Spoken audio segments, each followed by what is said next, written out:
हाँ जी, good morning.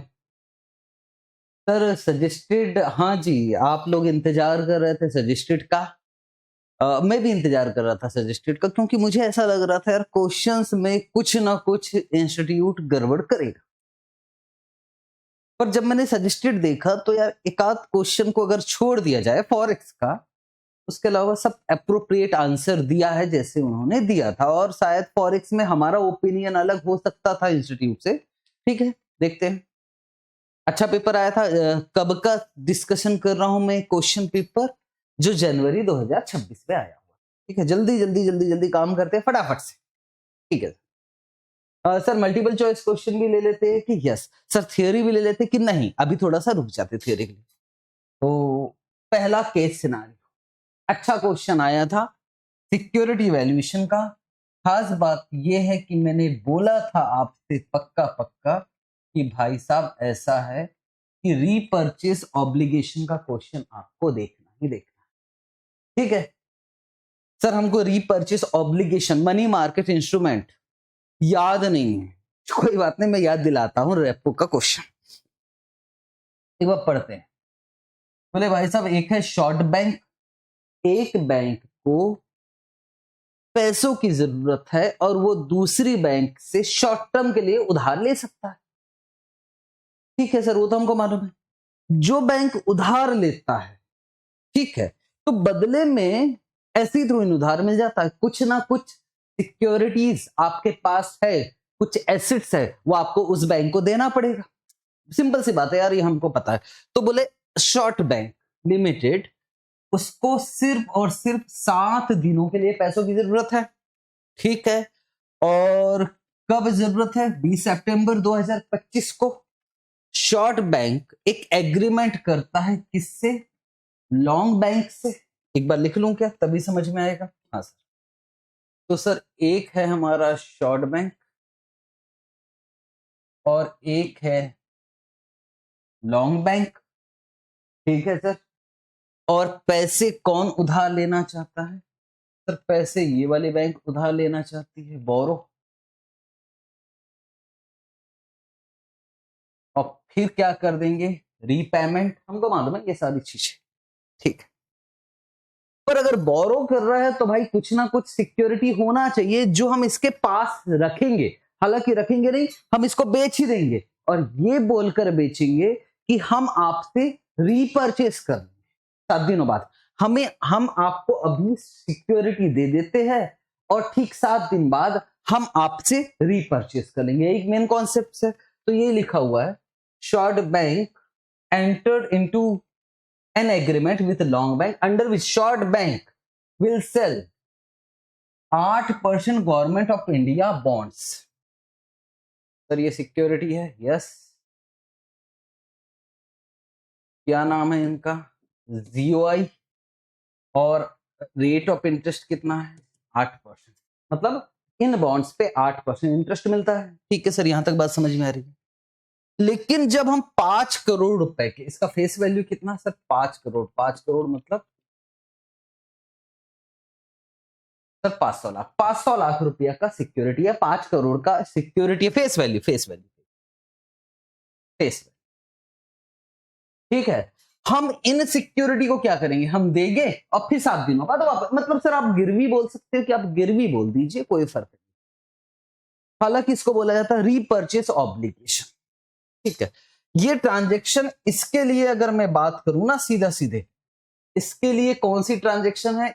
इस bank के लिए है रेपो और इस बैंक के लिए ये ट्रांजेक्शन कहलाती है रिवर्स रेपो। रिवर्स। ठीक है, ठीक है सर। वी स्मार्ट का लोगो प्रॉब्लम खरा, एक सेकेंड रुक जाओ।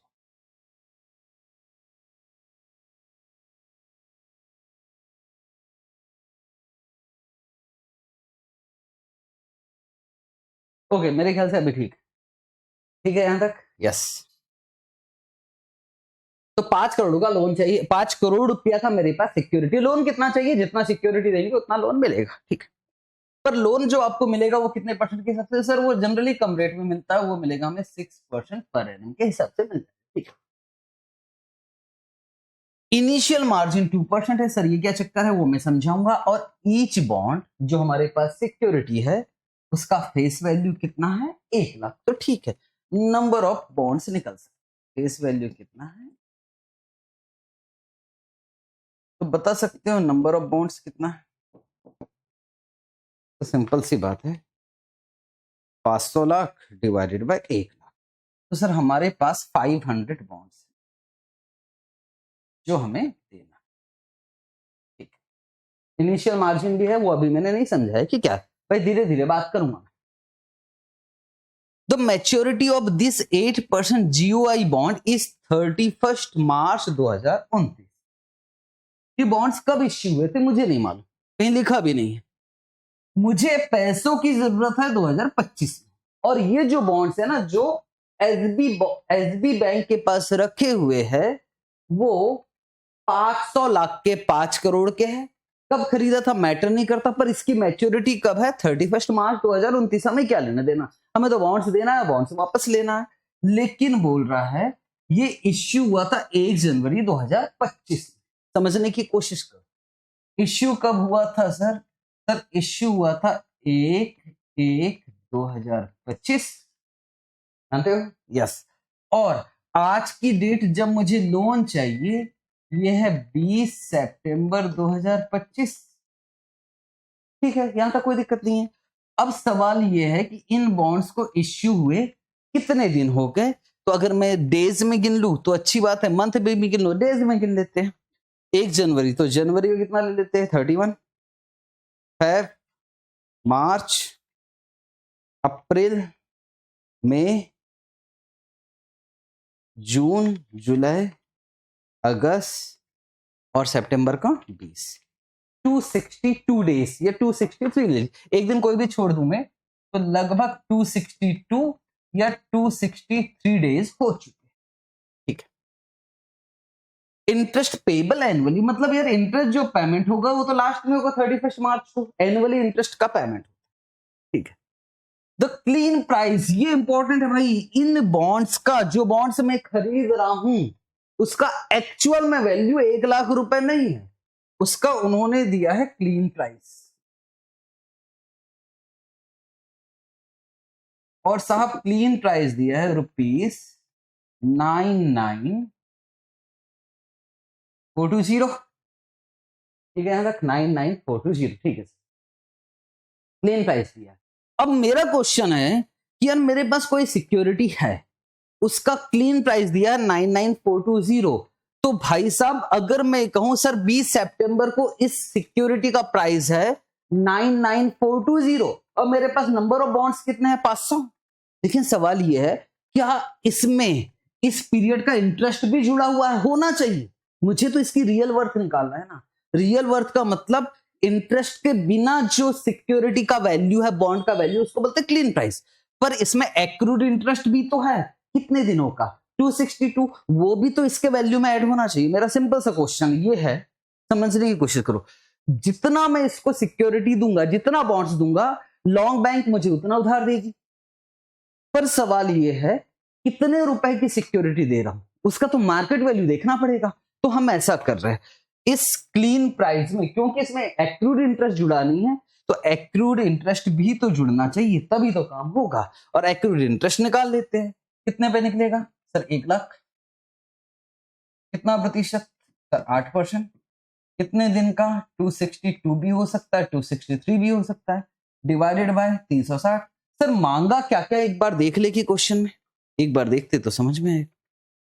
रेपो रिवर्स रेपो क्या है, ठीक है, एक्रूड इंटरेस्ट मांगा है, तो एक बार एक्रूड इंटरेस्ट मांगा है तो देख लेते, ये आ रहा है कि ये आ रहा है, इससे डेज समझ में आ जाएगा कि 262 की 263। ठीक है सर, तो एक्रूड इंटरेस्ट निकाल कर देखिए, 1 लाख का 8% इंटू 262 डिवाइडेड बाय 360, 5822। ये भाई साहब आंसर है 5822। इसमें ऐड कर देंगे हम 5822, तो इसके हिसाब से डर्टी प्राइस जाएगा, मतलब एक्चुअल टोटल प्राइस जाएगा 99420 प्लस 5822। तो सर ये आ गया 105242। आंसर ये हो गया। इसका तो 2 नंबर मिल गया मुझको। सर ये कब मिलेगा? जब आपका किया होगा तभी मिलेगा। अगर किया ही नहीं है आपने रेपो, रिवर्स रेपो, और मैंने बोला था एग्जाम से पहले कि प्लीज करके चले जाए, ठीक है। और दूसरा क्या है? दूसरा ये वाला भी क्वेश्चन बन जाएगा, the arrangement enter bye long limited. Long limited के लिए कौन सा और शॉर्ट लिमिटेड के लिए कौन सा? तो लॉन्ग लिमिटेड के लिए कौन सा? लॉन्ग लिमिटेड ये है, रिवर्स रेपो, और शॉर्ट लिमिटेड के लिए बोरिंग। मेरे ख्याल से कौन सा होना चाहिए? रिवर्स रेपो और बोरिंग होना चाहिए। Long limited is and short limited is the arrangement. मेरे ख्याल से रिवर्स रेपो और रेपो होना चाहिए, बोरिंग बोलते नहीं इसको, रिवर्स रेपो और रेपो बोलते। ठीक, आंसर आना चाहिए 1 का डी। ठीक है सर, बाकी अभी आगे देखते हैं आंसर मैच। तो sir clean price, dirty price में और क्या मांगा है सर, वो भी देख ले क्या। फर्स्ट लेग मतलब कितना उधार ले रहे हैं, और सेकंड लेग मतलब कितना रीपेमेंट कर रहे हैं। तो सुनो, अब मैं तैयार हूं, मुझे बॉन्ड का एक्चुअल प्राइस निकल गया, कितना निकला? 105242, और नंबर ऑफ बॉन्ड्स कितना है? 500। लेकिन मुझे इंटू 500 कर देंगे, लेकिन मार्जिन माइनस करने के बाद उधार मिलेगा। इट मींस मार्जिन कितना है, चेक करते हैं मार्जिन एक बार। तो मार्जिन कहीं लिखा था, इनिशियल मार्जिन, इनिशियल मार्जिन कितना लिखा है? 2%। तो 105242 105242 इंटू 500, इतना उधार मिलना चाहिए, बट माइनस करना होगा मार्जिन 2%। तो उधार आ गया, उधार आ गया 51568 रीपेमेंट कितना करना पड़ेगा? तो 7 दिन का इंटरेस्ट जोड़ देंगे 6% के हिसाब से। पर पहले तो फर्स्ट लेग का तो अमाउंट मिल गया हमको, एक बार देखिए क्या ऐसा कुछ है क्या। हाँ सर, तो दूसरा नहीं भी निकालोगे तो चलोगे। आंसर क्या आ गया सर? आंसर आ गया ये, बस। तो अच्छा क्वेश्चन आया था। ओके सर, चले जी आगे नेक्स्ट केस सिनेरियो पे। यस, चलो जी आगे चल रहे हैं हम लोग। तो फर्स्ट का डी, ए, और सिंपल है यार ये क्वेश्चन भाई, 6 नंबर तो आपको मिलना चाहिए। ओके भाई, ये लो अर्ली डिलीवरी का क्वेश्चन। अर्ली डिलीवरी, फॉरेक्स आ गया था पिक्चर में, और फॉरेक्स के कारण वैसे भी हमारी हालत खराब हो गई। एक बार देखे अर्ली डिलीवरी क्या बोल रहा है। सबसे पहले ना यार, सबसे पहला काम है कि मल्टीपल चॉइस क्वेश्चन में क्या पूछ रहा है, पहले वो देख ले। ठीक है सर, एक बार वो तो देख लेते। स्वैप लॉस पूछा है, interest on outlay of fund पूछा है, ठीक है, और नेट कन्वर्जन रेट पर dollar realized by mister M, मतलब मिस्टर एम को $1 के बदले में कितना पड़ा। ठीक है, हमेशा पहला काम ये है कि क्वेश्चन तो देख ले पूछ क्या रहा है, उसके बाद आगे काम करेंगे। ठीक है, आ जाओ तैयार हो। अर्ली डिलीवरी क्या होता था? हाँ सर, मैं बैंक बना देता हूँ ना, आपको सब याद आ जाएगा। मैंने आपसे पहले भी कहा था, अगर बैंक अच्छे से बना लो कि ना 100% क्वेश्चन बन गए आपसे। तो इंटर बैंक रेट्स दे रखा है, और कब का दे रखा है सर? 28 जून 2025। वह एज फॉलोस, स्पॉट रेट और 1 मंथ फॉरवर्ड रेट दे रखा है। 1 मई 2025 को मिस्टर एम एक एक्सपोर्टर, तो सर ये कौन हो गया? Mister M. ये हो गया एक बैंक, एक्सपोर्ट किया है। अगर एक्सपोर्ट किया है तो इसके पास डॉलर आएगा, तो बैंक क्या करेगा? डॉलर खरीदेगा, इसमें तो कोई शक की बात नहीं। हाँ सर, और बैंक कितना डॉलर खरीदने वाला है? 2,50,000। कौन सी डेट के लिए बात हुई थी सर? बात हो रही थी 31 जुलाई। कितने रुपए में सर? बात हुई थी कि हम खरीदेंगे 86.80। ठीक है यहां तक? यस। अब जनरली बैंक क्या करता है? बैंक दूसरे के साथ कवर कर लेता है। बैंक ने सोचा होगा, कौन से बैंक ने सर? जिस बैंक के साथ बात हो रही है इसको बैंक ए बोल दो। उसने सोचा है होगा कि हम बैंक बी को बेच देंगे, और कौन सी डेट में बेचेंगे? 31 जुलाई को ही बेच देंगे। और कितने में कवर किया ये कुछ नहीं बताया, तो नहीं बताया।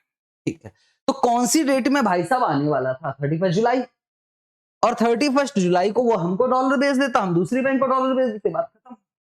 लेकिन हुआ क्या, यस, मिस्टर एम, ये जो है ना जिसका नाम है मिस्टर एम, इस भाई साहब को 31 जुलाई की अपेक्षा डॉलर जो है वो एक महीने पहले ही रिसीव हो गया, और एक महीने पहले मतलब 28 जून का रेट दे रखा है, ठीक है, 28 जून को ही रिसीव हो गए, ठीक।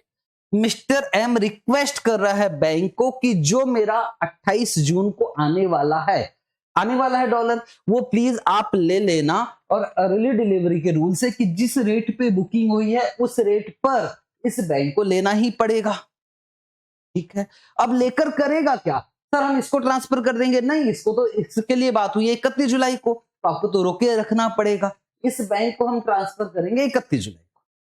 पर इधर से मेरे पास कब आ रहा है, 28 जून को, या फिर इधर से आ रहा है 30 जून को, एक महीने पहले। तो सर एक महीने पहले ऐसा करते हैं ना, ये जो बैंक है ये अपने अकाउंट में रखेगी, नहीं, रिस्क है, कहीं डॉलर का रेट कम ना हो गया, अगर कम हो गया तो हम बर्बाद हो जाएंगे। तो बैंक कभी भी ओपन पोजीशन नहीं रखती, तो बैंक क्या करेगी, बैंक के किसी और बैंक को देखेगी, याद है, और जो डॉलर आ रहा है वो इस बैंक को ट्रांसफर कर देगी स्पॉट रेट पे, मतलब ये बैंक खरीदेगा, और कितने में खरीदेगा, 86.50 स्पॉट, ठीक है सर, स्पॉट रेट पे। लेकिन एक महीने बाद जब इसको देना पड़ेगा तो वापस एक खरीदने का कॉन्ट्रैक्ट कर लेगा, और किस रेट पे करेगा कॉन्ट्रैक्ट, मतलब सर ये बैंक बेचेगी 86.55 प्लस 0.08 प्लस ही होगा ना सर, ये बेच देगा 86.63 में, ठीक है जी। अब यार बैंक ने इस बंदे की वजह से दो काम कर रखे हैं, बेचा है 86.5 में और खरीदा 86.63 में, मतलब एक स्वैप कर रखा है, इसको बोला जाता है सेल बाय स्वैप, और इसका भी पैसा इस मिस्टर एम से वसूल करेंगे। देख लेते हैं कितना क्या लॉस हो रहा है इस बैंक को, सर बेचा है और खरीदा है 86.63 माइनस 86.50 इंटू 2,50,000, तो करीब करीब 3200 स्वैप लॉस।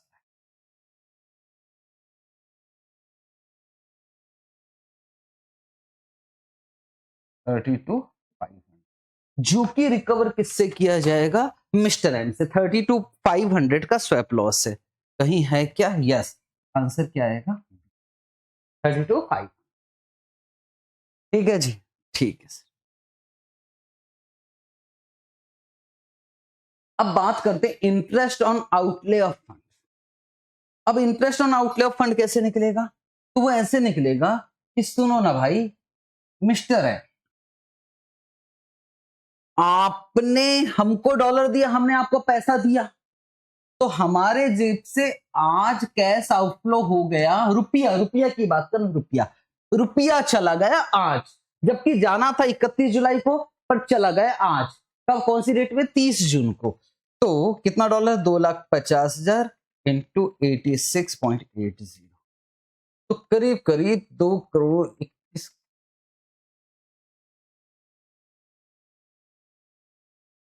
2,17,00,000 है ना, 2,17,00,000 ये पैसा चल, लेकिन जो डॉलर आया था मैंने इधर भेज दिया, तो 2,50,000 इंटू 86.50, मेरे पास पैसा आ गया कैश इनफ्लो, कितना आ गया, 2,16,25,000 पैसा गया, इतना पैसा आया इतना, तो भी मैं बैंक को मेरे जेब से एक्स्ट्रा चला गया, और अगर एक्स्ट्रा चला गया तो उस पर इंटरेस्ट भी तो वसूल करूंगा इससे, तो माइनस 2,17,00,000, तो मेरे जेब से कितना एक्स्ट्रा चला गया, 75,000, तो 75,000 इंटू रेट ऑफ इंटरेस्ट कहीं दिया है क्या, यस, कितना दिया है, 15%, 15%, कितने दिनों का, 30 दिन ले लूं, 31 जुलाई, 31 डिवाइडेड बाय 365, ये इंटरेस्ट भी वसूल करूंगा, इंटू 15% इंटू 31 डिवाइडेड बाय 365, और इंटरेस्ट का मेरे हिसाब से आ रहा है 955.48, एक बार चेक करेंगे तो समझ में आएगा। 955 चलेगा, 955 भाई, 955 पेबल बाय मिस्टर एम कि पेबल बाय डीएमपी, जरा देखते हैं। कैश आउटफ्लो इतना हो रहा है पर पैसा तो मेरे पास कम आ रहा है ना, तो payable by mister M answer आएगा ए। तो मिस्टर एम से मुझे क्या क्या वसूल करना पड़ेगा, स्वैप लॉस भी और इंटरेस्ट भी। पर मिस्टर एम को जब वो डॉलर देगा मुझे देना तो पड़ेगा, कितना देना पड़ेगा, 2,17,00,000 रुपए, कितना मैं दूंगा। पर इसमें से स्वैप लॉस का काट लूंगा 32,500 और इंटरेस्ट का काट लूंगा 955। तो अब मैं आपको दे दूंगा मिस्टर एम, आपको चाहिए था 2,17,00,000 आपका बनता था, माइनस 32,500 ये कट जाएगा, माइनस 955 ये कट जाएगा, तो मैं आपको टोटल मिला कर दूंगा 21666,545। उस हिसाब से आपको $1 पर कितने का नेट रियलाइज हो रहा है डिवाइडेड बाय 2,50,000, तो आपको 86.67 इतना मिल रहा है टोटल मिलाकर नेट अमाउंट रियलाइज। अरे यार 4 डेसिमल पॉइंट 6662 आंसर आएगा डी। ठीक है, थैंक गॉड। देख लूंगी एक बार, लास्ट का डी ना, हाँ ठीक है, ये भी ठीक है, ये भी ठीक। अच्छा था क्वेश्चन सर, मजा आ गया, अर्ली डिलीवरी में तो कसम से मजा। आगे चले जी, यस।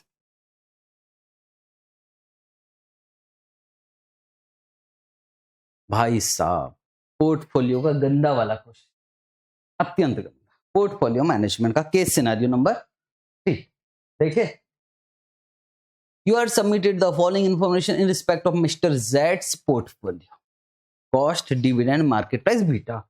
कसम खिलवाया था, पहली कसम, पहली कसम ये थी कि इसको इसको और इसको क्या मान के चलना, मार्केट। अगर सर आरएम दिया है तो, अगर आरएम दिया है तो फिर इसको इसको इसको क्या मान के चलना, पोर्टफोलियो। याद है ना भाई, करवाया हूं, हाँ सर। अब क्योंकि उसने पोर्टफोलियो का रिटर्न दिया हुआ है तो पक्का पक्का ये क्या हो जाएगा सर, ये आरएम निकल जाएगा इससे। आरएम, आरएम के लिए सब जोड़ लेते हैं, 40,000 प्लस 50,000 प्लस 80,000 प्लस 1,70,000, तो सर कॉस्ट हो गया 3,40,000। ठीक है जी, 4,000, 4,000 प्लस 5,000 प्लस 3,000 प्लस 17,000, तो सर डिविडेंड हो गया 29,000, 41,000 प्लस 52,500 प्लस 1,10,000 प्लस 161,500 और ये हो गया 3,65,000। मांगा क्या अभी मैंने देखा नहीं, एक बार आरएम निकाल ही ले, यही तो आरएम होगा। Sir government of India bond से आरएफ निकालेंगे कि नहीं, कभी भी नहीं कहा, अगर मजबूरी है तो निकालेंगे। ठीक है, 3,65,000 minus 3,40,000 plus 29,000 divided by 3,40,000 into 100, तो मेरे ख्याल से आरएम आ रहा मेरा 15.88, 2 डेसिमल पॉइंट तक। तो सबसे पहले आरएम ही पूछा, आरएम आ गया 15.88%। ठीक है, ठीक है सर, आगे चलो। आरएफ मांगा है simple average, as per simple average, RF as per simple average. भाई साहब ये क्या चीज है एज पर सिंपल एवरेज? अच्छा वो ये कह रहा होगा कि बीटा लेना है सिंपल एवरेज। सुनो सुनो सुनो, क्या मुझे एक्सपेक्टेड रिटर्न ऑफ पोर्टफोलियो मालूम है 15.7, हम कैसे करते थे उसको सर? सिंपल था, यहां लिखते थे 15.10, आरएफ को आरएफ ले लूं,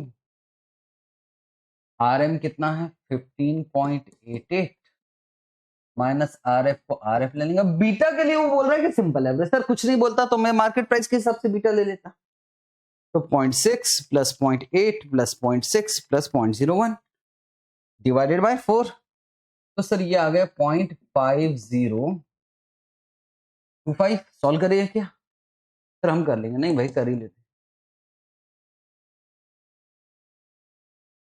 15.88 इंटू 0.5025, तो ये आ गया 7.9796 7 है तो 9 8 ले लूं, 2 डेसिमल प्लेसेस तक बोला वैसे भी,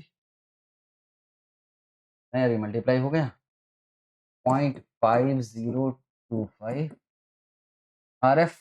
सर ये इधर माइनस हो जाएगा 15.7 माइनस 7.98, तो सर ये 7.72 आ गया और 1 माइनस 0.5025, तो ये 0.497 RF आ गया। तो sir RF is equal to 7.72 divided by 0.4975, 15.52% आ रहा है मेरा। अब पता नहीं, मैं आंसर देखा नहीं। 15.52% RF 15.5। ठीक है, और कुछ मांगा है क्या? Expect return of share C limited, C limited का देखना, RF मालूम है, RM मालूम है, तो सी लिमिटेड का शेयर निकल जाएगा। सी लिमिटेड ये है भाई, तो सी लिमिटेड की बात कर लेते हैं। सी लिमिटेड RF कितना निकला हमारा सर 15.52, RM कितना आया था यार 15.88 माइनस 15.52, इसके हिसाब से बोल रहा है, CAPM के हिसाब से बोल रहा है कि HPR होल्डिंग पीरियड के हिसाब से? मैंने देखा नहीं यार, एक बार देख लेता हूँ। एक्सपेक्ट रेट ऑफ रिटर्न मुझे नहीं मालूम कि किसके हिसाब से, मैं तो CAPM के हिसाब से करना स्टार्ट कर दिया। तो एक बार CAPM के हिसाब से देख लेते हैं, पता नहीं किसके हिसाब से मांगा। सी लिमिटेड और इसका 0.6 CAPM के हिसाब से देख रहा हूँ sir 15.88 minus 15.52 into 0.6 plus 15.52, 15.74 CAPM के हिसाब से 15.74%। पर HPR के हिसाब से भी देख सकते हैं कि yes sir 1,10,000 minus 80,000 plus 3,000 divided by 80,000 into 100, 41.25, इतना थोड़ी ना होगा यार। फिर भी 1,10,000 minus 80,000 plus 3,000 divided by 80,000 into 41.25, ये तो बहुत ज्यादा है, यही होगा 15.7। एक बार चेक करूँ,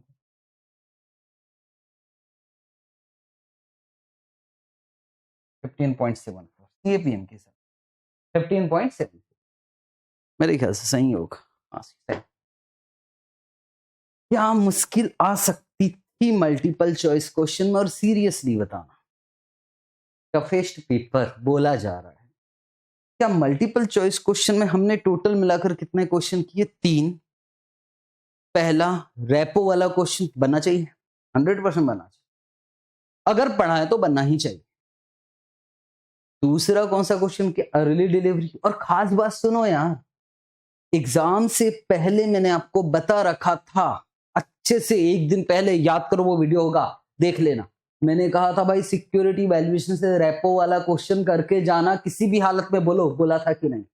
मैंने ये भी बोला था आपसे कि किसी भी हालत में फॉरेक्स में अर्ली डिलीवरी का क्वेश्चन करके जाना, बोलो बोला था कि नहीं? यस सर, इसका भी बोले थे कि पोर्टफोलियो, इसका नहीं बोला था, पर ये बन जाना चाहिए था आपसे। चलो कोई बात नहीं, आगे चले। अब जो हो गया वो हो गया, आगे चलते हैं सर। सर क्या आपने ये भी बोला था कि फॉर मर्जर एंड एक्विजिशन में बैंक वाला भी क्वेश्चन किसी भी हालत में करके चले जाना? हाँ जी, मैंने ये भी बोला था, वीडियो आपके पास है। हालांकि मैं गैसिंग करता नहीं हूँ, गैसिंग में विश्वास भी नहीं है, लेकिन बोला तो था यार, जो हो गया हो गया, करके तो चले जाना था। टफेस्ट पेपर आप बोल रहे हो, अभी आप भी आगे बढ़ते, क्या ये क्वेश्चन बन जाना चाहिए था? यस। फंसते कहां इस क्वेश्चन में, एक बार देख लेते। तो भाई ऐसा है, एक बैंक है उज्ज्वल बैंक लिमिटेड और एक है सुरक्षा बैंक लिमिटेड। अच्छा है, Ujjwal bank limited is strong private sector and stable capital education, ठीक है, अच्छा है। और SBL का नेगेटिव और शेयर हैवी NPA, ये वाला बैंक वाला क्वेश्चन जिन्होंने किया दिक्कत नहीं। बुक वैल्यू पर शेयर दिया 50 और 25 मार्केट प्राइस पर शेयर दिया है। कार दे रखा है, NPA दे रखा है, नंबर ऑफ शेयर्स दे रखा है और प्राइस अर्निंग रेशियो दिया, ठीक है। Weight for swap ratio, book value per share के बेसिस पर 20, बुक वैल्यू पर शेयर ये लिखा है, तो स्वैप रेशियो निकाल ले क्या? Yes sir, 25/50। तो बुक वैल्यू पर शेयर के हिसाब से स्वैप रेशियो आ गया 0.50:1। मार्केट प्राइस पर शेयर भी दिया हुआ है, तो 50 डिवाइडेड बाय 200 0.25 किसके बेसिस पर? एमपीएस के बेसिस पर। और सर कार के बेसिस पे कार -2, यहां दिक्कत आ सकती थी, पर आप चलो ना, जब सब करे 2 माइनस का साइन लगा दो, 2 माइनस का साइन डिवाइडेड बाय 12। तो सर कार के बेसिस पे -0.167, और सर एनपीए के बेसिस पे फॉर्मूला उल्टा हो जाएगा। ये मैंने अच्छे से करवा रखा है क्योंकि एक प्रकार का लॉस है, और क्यों होता है ये भी। तो अब क्या हो जाएगा 2 डिवाइडेड बाय 12, ये कितना आ गया 0.16। अब वेट कैसे देना? बुक वैल्यू के बेसिस पे कितना परसेंट लेना है? 20%। और एमपीएस के बेसिस पे कितना लेना है हमको? 40%। और सर कार के बेसिस पे कितना लेना है? 20%। और एनपीए के बेसिस पे 20 और 20 40 और 40 80 और 20 100। तो 0.5 इंटू 20%, 0.25 इंटू 40%, 0.167 माइनस में है इंटू 20%, और 0.167 इंटू 20%, पॉइंट। तो रेशियो आ गया 0.2:1। स्वैप रेशियो की बात अगर करें तो मेरे ख्याल से आंसर आएगा 0.2:1। आगे क्या मांगा था?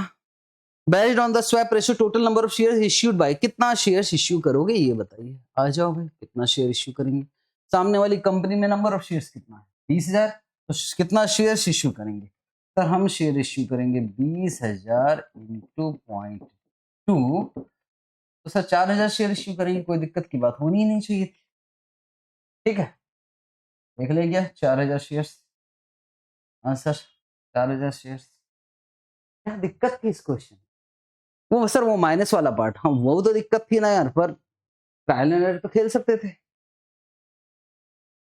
पोस्ट मर्जर ईपीएस मांगा है भाई, पोस्ट मर्जर ईपीएस में तो पूरा मर्जर चला गया। अब यार पोस्ट मर्जर ईपीएस, तो ईपीएस निकालना पड़ेगा, प्राइस अर्निंग रेशियो दिया हुआ है। ठीक है, तो 200 डिवाइडेड बाय 20, तो ईपीएस कितना आ गया 10। और सर 50 डिवाइडेड बाय 10, तो ईपीएस कितना आ गया 5। अर्निंग देख ले सर, 50,000 नंबर ऑफ शेयर है 50,000 इंटू 10, 20,000 इंटू 5, तो टोटल अर्निंग आ गई 6,00,000। और नंबर ऑफ शेयर्स हमारे 50 और 4 54,000। पोस्ट मर्जर ईपीएस आ गया 11.11। 11.11 क्या गया? सच बोलो, क्या ये क्वेश्चन नहीं बन सकता था? अब जब हो गया तो हो गया, आगे चले। लास्ट केस सिनेरियो नंबर 5 पढ़े? हाँ सर, लिखा है PQR limited considering 2 new product. ये नया क्वेश्चन, ये नया क्वेश्चन, ये वाला मैंने नहीं बोला था, ये वाला हमने किया भी नहीं था, पर क्या सीरियसली ये क्वेश्चन नहीं बन सकता? सोचो, बोले भाई 2 प्रोडक्ट लाइन है ए और बी, और production line product A sure seller N. ये मालूम है कि प्रोडक्ट ए में हम कितना यूनिट्स बेच सकते हैं? बोले 2 लाख यूनिट्स बेच देंगे प्रोडक्ट, और यही मैक्सिमम कैपेसिटी। और कंट्रीब्यूशन पर यूनिट कितना दे रखा है? ₹5। और एक प्रोडक्ट है जिसका नाम है प्रोडक्ट बी, और उसका कंट्रीब्यूशन पर यूनिट दे रखा है 30, बट उन्हें ये नहीं मालूम कि प्रोडक्ट बी कितना बिक सकता है। उन्होंने एक्सपेक्टेड यूनिट्स बता दिया, तो ठीक है 50,000 इंटू 0.25, और 1,00,000 इंटू 0.50, और 1,50,000 इंटू 0.25, तो टोटल मिलाकर यूनिट्स आ रही है 1,00,000 unit. This is expected unit.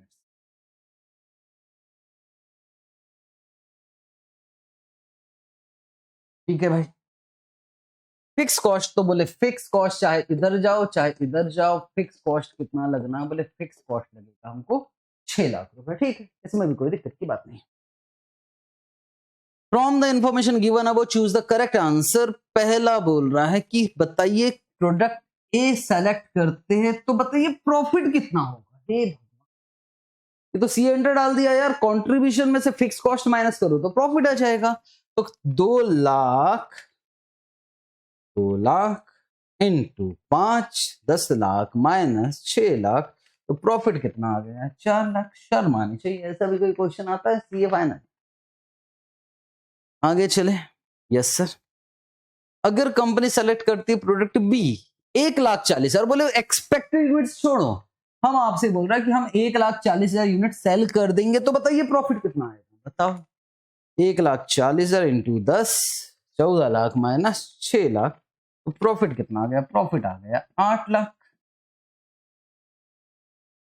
Answer आएगा बी। सर अगर हम प्रोडक्ट बी ही सेलेक्ट करेंगे और बोले एक्सपेक्टेड वैल्यू ऑफ प्रॉफिट बताइए, मतलब एक्सपेक्टेड यूनिट्स लेना पड़ेगा, तो sir 1 lakh into 10 minus 6 lakh, तो प्रॉफिट आ गया 4 लाख। खत्म। 6 नंबर मिल जाएगा आपको आराम से। ये हो गया आपका 30 नंबर का जुगाड़। ऐसा कौन सा क्वेश्चन था, सोच के देखना आराम से, ऐसा कौन सा क्वेश्चन था जो आपसे बन नहीं सकता?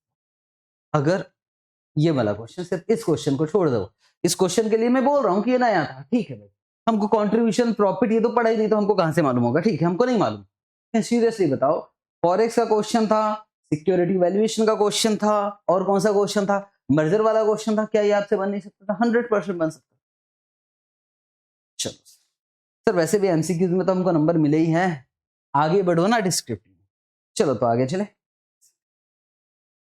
चलो जी आगे बढ़े। यस, अब आ जाते हैं हम लोग descriptive. Sir question mutual fund का था। हाँ जी, म्यूचुअल फंड का question, bonus units.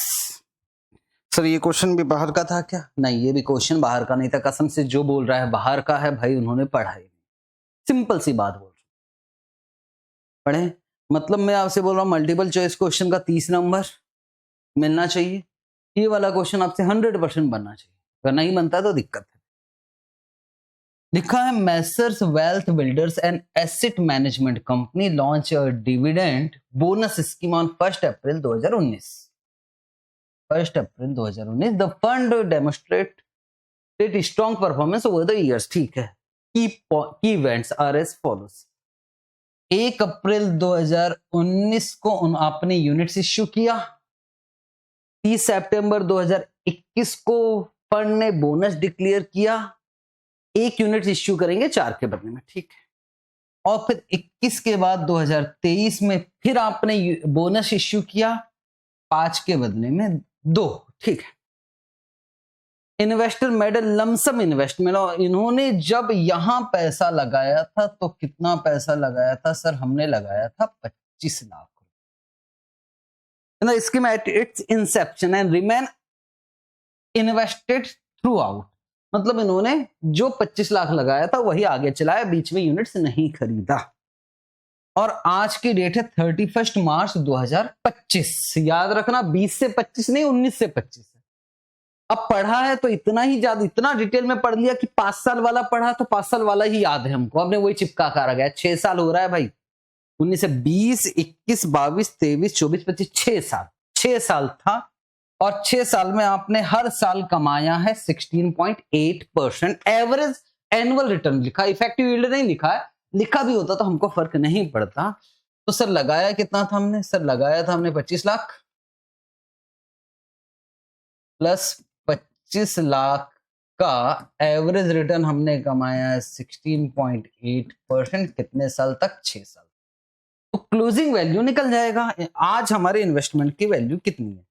25 lakh into 16.8% into 6 plus 25 lakh, तो आज हमारे इन्वेस्टमेंट की वैल्यू है 50,20,000। आज नंबर ऑफ यूनिट्स निकल सकता है क्या? यस, आज है एनएवी 110। तो आज नंबर ऑफ यूनिट्स कितना है? Divided by 110। ओहो ये तो फ्रैक्शन में आ गया, यहीं से दिक्कत खड़ी हो गई। 45636.36। आज नंबर ऑफ यूनिट्स इतना है। बैक कैलकुलेशन से जाते हैं, इतना सब बोनस वगैरह मिलाकर। तो अब हमें क्या पूछा है, उसको पूछ रहा ओपनिंग एनएवी बताइए, बता देंगे आराम से। Back calculation rounded off all intermediate and final calculation to be to 2 decimal places. Intermediate and final calculation, इसमें क्या दिक्कत की बात है, हमें तो 2 डेसिमल प्लेसेस तक करना, खत्म बात। तो सर 36 लिखा क्या, हाँ 36 लिख दिया। चलो बैक कैलकुलेशन करें, ये है लास्ट में सारा बोनस मिलाकर, तो बोनस को हटाते जाते हैं। तो 2/5, तो इसको मैं कर सकता हूं, मतलब क्या किया था 5 के बदले में 2, तो दोनों मिलाकर कितना हो गया था 7। तो बोनस के बाद हो गया 7 और बोनस से पहले था 5। ये रेशो आपको आता है ना, ठीक है सर। Into 5 divided by 7। तो सर अब नंबर ऑफ यूनिट्स आ गया 32597.40। उसके पहले और बोनस मिला था, मतलब बोनस के बाद 5 और बोनस से पहले 4 इंटू 4/5।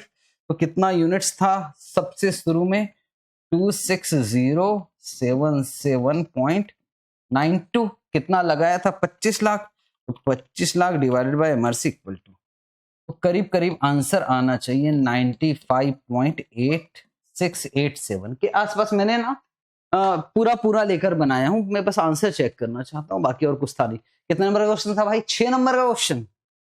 अगर 6 नंबर का क्वेश्चन है और 6 नंबर के क्वेश्चन के लिए 6 मिनट भी नहीं लग रहा है, ठीक है बोलो। और 95, वाओ मेरा तो आंसर भी मैच हो गया 95.87। ये 6 नंबर नहीं मिलना चाहिए था क्या आपको, सच बोलना। सर किसी को एक्स में मजा आ रहा तो एक्स लेके कर लिया। देखो आईसीआई तो इतना अच्छा, वो 2-3 अल्टरनेटिव से करवा रहा, बोले ठीक है। क्या ये क्वेश्चन बाहर का था क्या, नहीं था सर। ये क्या क्वेश्चन बन जाना चाहिए था, हाँ आप खुद सोचो ना, क्या बनना नहीं चाहिए था, बन जाना चाहिए था किसी भी हाल। और कसम से मुझे ये बताना, जब मैंने मर्जर, जब आपको एक दिन पहले एलडीआर दिया था, तो ये वाला क्वेश्चन आपको नहीं कहा था करने के लिए। मैंने तो मर्जर में स्पेसिफिकली बोला था कि बैंक वाला क्वेश्चन करना और ये वाला क्वेश्चन करके जाना। क्यों करके नहीं गए यार, चलो जो हो गया पढ़े आगे। ये वाला क्वेश्चन बुक से ही है, ठीक। बोले T limited listed company, stock exchange में करंटली 84% प्रमोटर्स के पास। तो सर प्रमोटर्स के पास है, नंबर ऑफ शेयर्स है 126 लाख, और जो कि 84%। तो total number of shares company के पास कितना है सर, टोटल कंपनी के पास है 150 लाख शेयर्स। इसमें कोई दिक्कत की बात है क्या, नहीं। प्रॉफिट आफ्टर टैक्स दे रखा है, पैड दे रखा, तो उसकी मदद से हम ईपीएस निकाल लेंगे। ईपीएस सर 9.60 है, divided by number of share से 150 लाख, नहीं ये करोड़ से है, बस यहां गड़बड़ हो सकता है। ये लैक्स में, करोड़ में 9.6, यहां गड़बड़ हो सकता है, मैं मानता हूं। 9.6 इंटू 1 करोड़ मतलब 100 लाख, 9,960। 960 है पैट, और नंबर ऑफ शेयर से 150, तो 960 डिवाइडेड बाय 150। तो ईपीएस आ गया सर 6 रुपए 40 पैसे। फ्री फ्लोट मार्केट कैप है 38.40, फ्री फ्लोट मार्केट कैप। तो free float number of shares sir total 150, तो 150 में से 126 माइनस कर दो तो सर 24 है। और फ्री फ्लोट मार्केट कैप है, तो टोटल मार्केट कैप निकल सकता है क्या सर, टोटल मार्केट कैप आ जाएगा 38.40 करोड़ है इंटू 100, तो 3840 लैक्स डिवाइडेड बाय,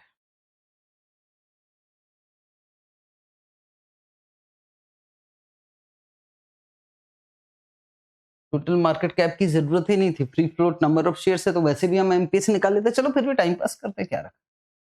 तो सर ये 84% है, तो 100 में से 84 के 16%, जिसका परसेंटेज में 16, तो total market value of company आ जाएगी 3840 डिवाइडेड बाय 16%। तो sir 24,000 lakh, number of shares कितना 150 लाख, तो क्या एमपीएस निकल जाएगा? यस, डिवाइडेड बाय 150, तो एमपीएस आ गए 160 रुपए। तो क्या प्राइस अर्निंग रेशियो निकल सकता है? यस, एमपीएस है 160 और ईपीएस है 6 रुपए 40 पैसे, तो price earning ratio 160 divided by 6 रुपए 40 पैसे, प्राइस अर्निंग रेशियो आ गया 25। स्पीड चाहिए करने के लिए। ये वाला क्वेश्चन में तो भाई मजा आ गया यार, बेहतरीन क्वेश्चन। मांगा क्या वो तो मैंने देखा नहीं। अच्छा, प्राइस अर्निंग रेशियो ही मांगा 25। बोनस शेयर्स, अब सुनो, जो परसेंटेज ऑफ होल्डिंग 84% है, मैंने क्वेश्चन पढ़ा नहीं क्योंकि ये इतनी बार किया हुआ, इतनी बार रिवाइज किया कि इसमें जरूरत नहीं। उसको हमको कितना करना है सर? उसको हमें 25% करना है, सॉरी 75% करना है। तो मैं कह रहा हूं प्रमोटर के पास 126 लाख शेयर्स है, उनको तो हम बोनस शेयर इश्यू करेंगे नहीं, और ये मान के चलो कि उसको हमको कितना रखना है? 75%। तो हमारी कंपनी में टोटल नंबर ऑफ शेयर्स कितने होना चाहिए? तो 126 डिवाइडेड बाय 75%, तो टोटल नंबर ऑफ शेयर्स होना चाहिए 168, पर है कितना 150, तो हमें बोनस शेयर इश्यू करना पड़ेगा। और बोनस शेयर कितना लाख इश्यू करना पड़ेगा? 18 लाख, और पहले से नंबर ऑफ शेयर्स कितना है? 24 लाख। 18 बाय 24, 18 बाय 24, तो सर हमें बोनस रेशियो आ गया 0.75:1। माइनॉरिटी वाले को, माइनॉरिटी शेयर होल्डर, ठीक है जी? हाँ बोलो ना यार, ठीक। Market price of shares after bonus issue, sir bonus के बाद तो यार वो बढ़ गए हैं। Market price of share after bonus issue, मान के चलो MPS price earning ratio same रहेगा। Market price of share after bonus issue, PAT मालूम है हमको? हाँ सर, तो बताओ 960, अब की बार नंबर ऑफ शेयर्स कितने हो गए? 168, 960 डिवाइडेड बाय 168, तो सर ये आ गया 5.71 कुछ कुछ, 7143 ले लूं क्या? यस। अब ये है 25 इंटू 25, तो ये आ गया, मेरा आंसर आ रहा है 142.857 post bonus free float market cap. तो सर मार्केट प्राइस निकल गया, यस। और टोटल नंबर ऑफ शेयर्स कितने हो गए sir? 18 plus 24, total number of shares हो गया 42। तो फ्री फ्लोट मार्केट कैप निकल सकता है माइनॉरिटी 42 इंटू 142.857, तो फ्री फ्लोट मार्केट कैप आ रहा 6000। देख लेते, प्राइस अर्निंग रेशियो 25, इसमें तो कोई शक की बात थी नहीं। चलो ये भी आ गया 0.75:1, मेरे ख्याल से ये बन जाता कुछ, ठीक है। ये आ गया हमारा, और ये आ गया करोड़ में आ गया, ठीक है। मैंने लैक्स में निकाला, इन्होंने करोड़ में निकाली, क्या फर्क पड़ा? अब यार बेकार का रोना स्टार्ट मत करना ना सर, ये कितना डेसिमल पॉइंट तक लिखना बेकार है यार, काहे का डेसिमल पॉइंट्स, बन तो जाना था क्वेश्चन। छोड़ो, मैं बात ही नहीं कर रहा। हे भगवान, तो अभी तक अगर मैं कहूं एक म्यूचुअल फंड का क्वेश्चन था, बनना था, यस बनना था। उसके बाद हमारा फ्री फ्लोट मार्केट कैप वो 84% को 75% करना था, प्रोमोटर्स होल्डिंग, क्या वो क्वेश्चन बनना था? यस बनना था। क्या ये वाला क्वेश्चन नहीं बनना था? 100% बनना था। पढ़े एक बार। हम क्यों आईसीएआई के पीछे भिड़ गए हैं कि नहीं आपने एक क्वेश्चन गलत किया है? अरे भाई एक क्वेश्चन फॉरेक्स का गलती किया है इंस्टीट्यूट, मान गया मैं, ये तो करके आ जाते। तो क्वेश्चन नंबर 1C देखते, ये वाले क्वेश्चन तो ना जाने कितने हैं हमारे लिए।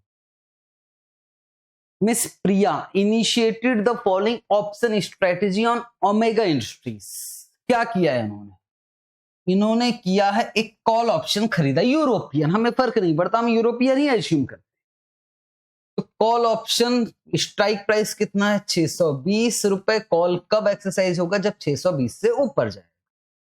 प्रीमियम कितना दे रहे हैं हम लोग? 40। साथ में हमने पुट ऑप्शन भी खरीदा, उसका स्ट्राइक प्राइस कितना है? उसका है 480। पुट कब एक्सरसाइज होगा? जब 480 से नीचे जाएगा। और प्रीमियम कितना गया? 8। तो टोटल मिलाकर प्रीमियम कितना गया हमारा? 50। यहां तक कोई दिक्कत की बात है क्या? मान क्या रहा है? करंट मार्केट प्राइस बोले अभी चल रहा है 550, ठीक है भाई। और लॉट साइज ले लेना 150 शेयर्स, ये भी ठीक है। Miss Priya hold the position until expiration. Calculate the net पे ऑफ। अगर शेयर का प्राइस 550 होता तो ना तो कॉल एक्सरसाइज ना तो पुट एक्सरसाइज है ना यार। कॉल कब एक्सरसाइज 620 से ऊपर, पुट कब एक्सरसाइज 480 से नीचे। तो सर दोनों लैप्स, तो जो गया वो ये गया हमारा कितना प्रीमियम 50 इंटू 150। तो पहले में लॉस कितने का हो रहा है सर? लॉस हो रहा है हमारा 7500। 4 नंबर का क्वेश्चन था भी उसी लायक। तो शेयर का प्राइस अगर 380 हो जाता है तो पुट एक्सरसाइज होगा। ग्रॉस पे ऑफ बोलिए 480 minus 380, 100 minus 50 into number of share से 150। तो सर यहाँ प्रॉफिट आ गया 7500। तो 680 हो गया तो कॉल एक्सरसाइज हो जाएगा। 680 माइनस 620 माइनस 50 इंटू 150। तो सर 1500 का प्रॉफिट हो गया, खत्म बात। Define the upper and lower break even point. BEP भी मांग रहा है, अगर 620 से ऊपर जाए तो कम से कम 50 की रिकवरी हो। तो 620 प्लस 50, बीईपी कितने पे आएगा? 670। और गिरे तो भगवान और कम गिरो, 480 माइनस 50, तो बीईपी कितने पे आएगा? 430। पता नहीं, एक बार देख लूं क्या आंसर। तो पहले में तो 7500 का लॉस है, बिल्कुल सही। दूसरे में 7500 का प्रॉफिट है, बिल्कुल सही ये भी। तीसरे में 1500 का प्रॉफिट है, ये भी सही। बीईपी कितने पे आएगा? 670 और 420। ऐसा हो ही नहीं सकता। अगर ये क्वेश्चन भी नहीं बना है आपसे तो सीए छोड़ दो फिर। अरे यार बनना चाहिए था यार। अब आगे चलो। अभी कहाँ, अभी तो मजा आएगा सर। अभी तो आप बड़ा आसान बोल रहे हैं, आगे देखो क्वेश्चन कैसे बेहतरीन पेपर आया। ये वाला क्वेश्चन जिस पे बवाल मच गए हैं। Question number 2। और एक बार पानी पी लूं क्या? हाँ सर आप पानी पीजिए। चलो जी, क्वेश्चन नंबर 2। देखा X Y Z has imported goods to the. क्या ये क्वेश्चन हमारी बुक में है? क्या ये आईसीएआई का क्वेश्चन है? हाँ।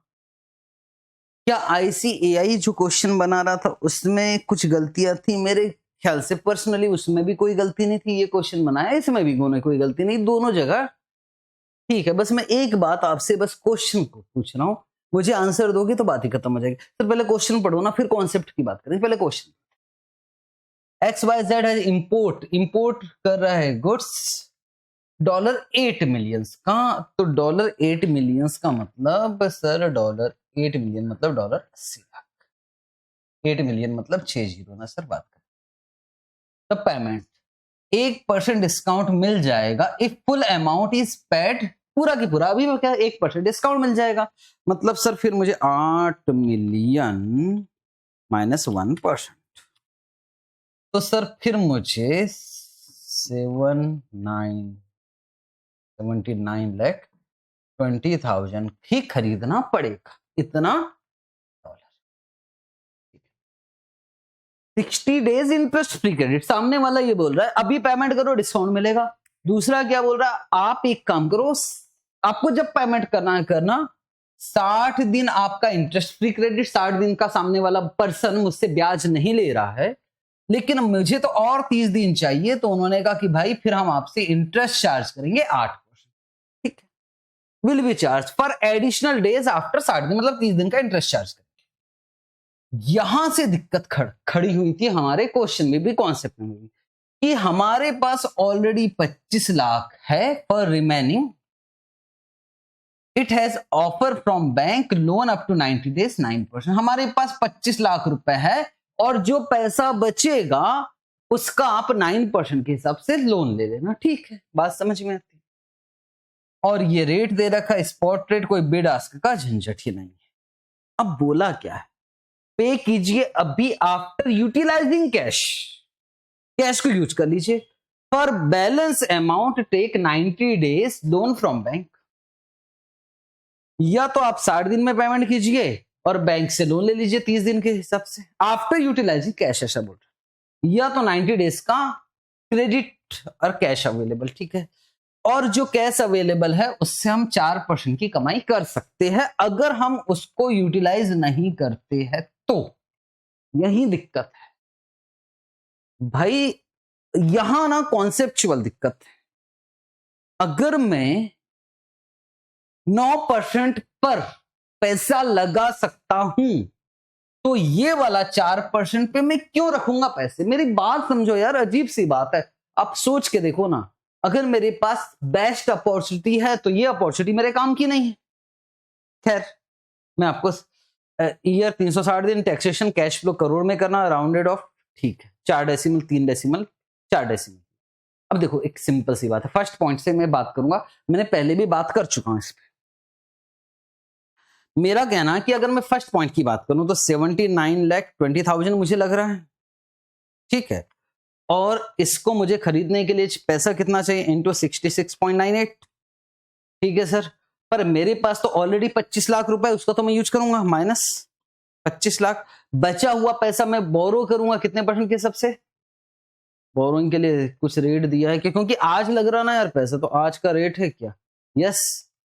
और कुछ नहीं दिया है तो ये 9%। कितने दिन के लिए? 90 डेज, मतलब 3 महीने।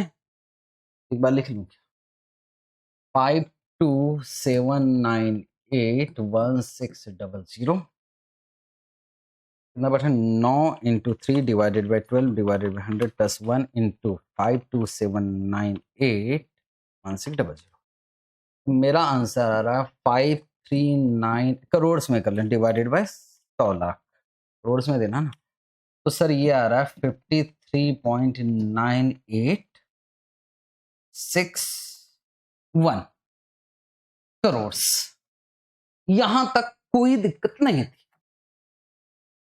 अब इंस्टीट्यूट ने इसमें, उनका ये कहना, क्योंकि 25 लाख हमें इसमें यूज किए हैं, अगर हम इसमें यूज नहीं करते तो इन पैसों को हम कहीं और लगाते और उस पे 4% की कमाई होती, तो उसका अपॉर्चुनिटी कॉस्ट भी हमारा एक प्रकार से कॉस्ट है, वो भी ऐड हो जाना चाहिए। जबकि मैं इस बात से पूरी तरह से सहमत नहीं हूं। हालांकि आईसीएआई ने ये कहा है कि ठीक है, आप चाहो तो नहीं भी ले सकते, लेकिन इंस्टीट्यूट का ये कहना है कि भैया ठीक है, आप अपॉर्चुनिटी कॉस्ट नहीं भी लोगे तो चलेगा। सर हमारा स्टडी मैट में नहीं लिया है, यहां भी नहीं भी लोगे तो चल जाएगा।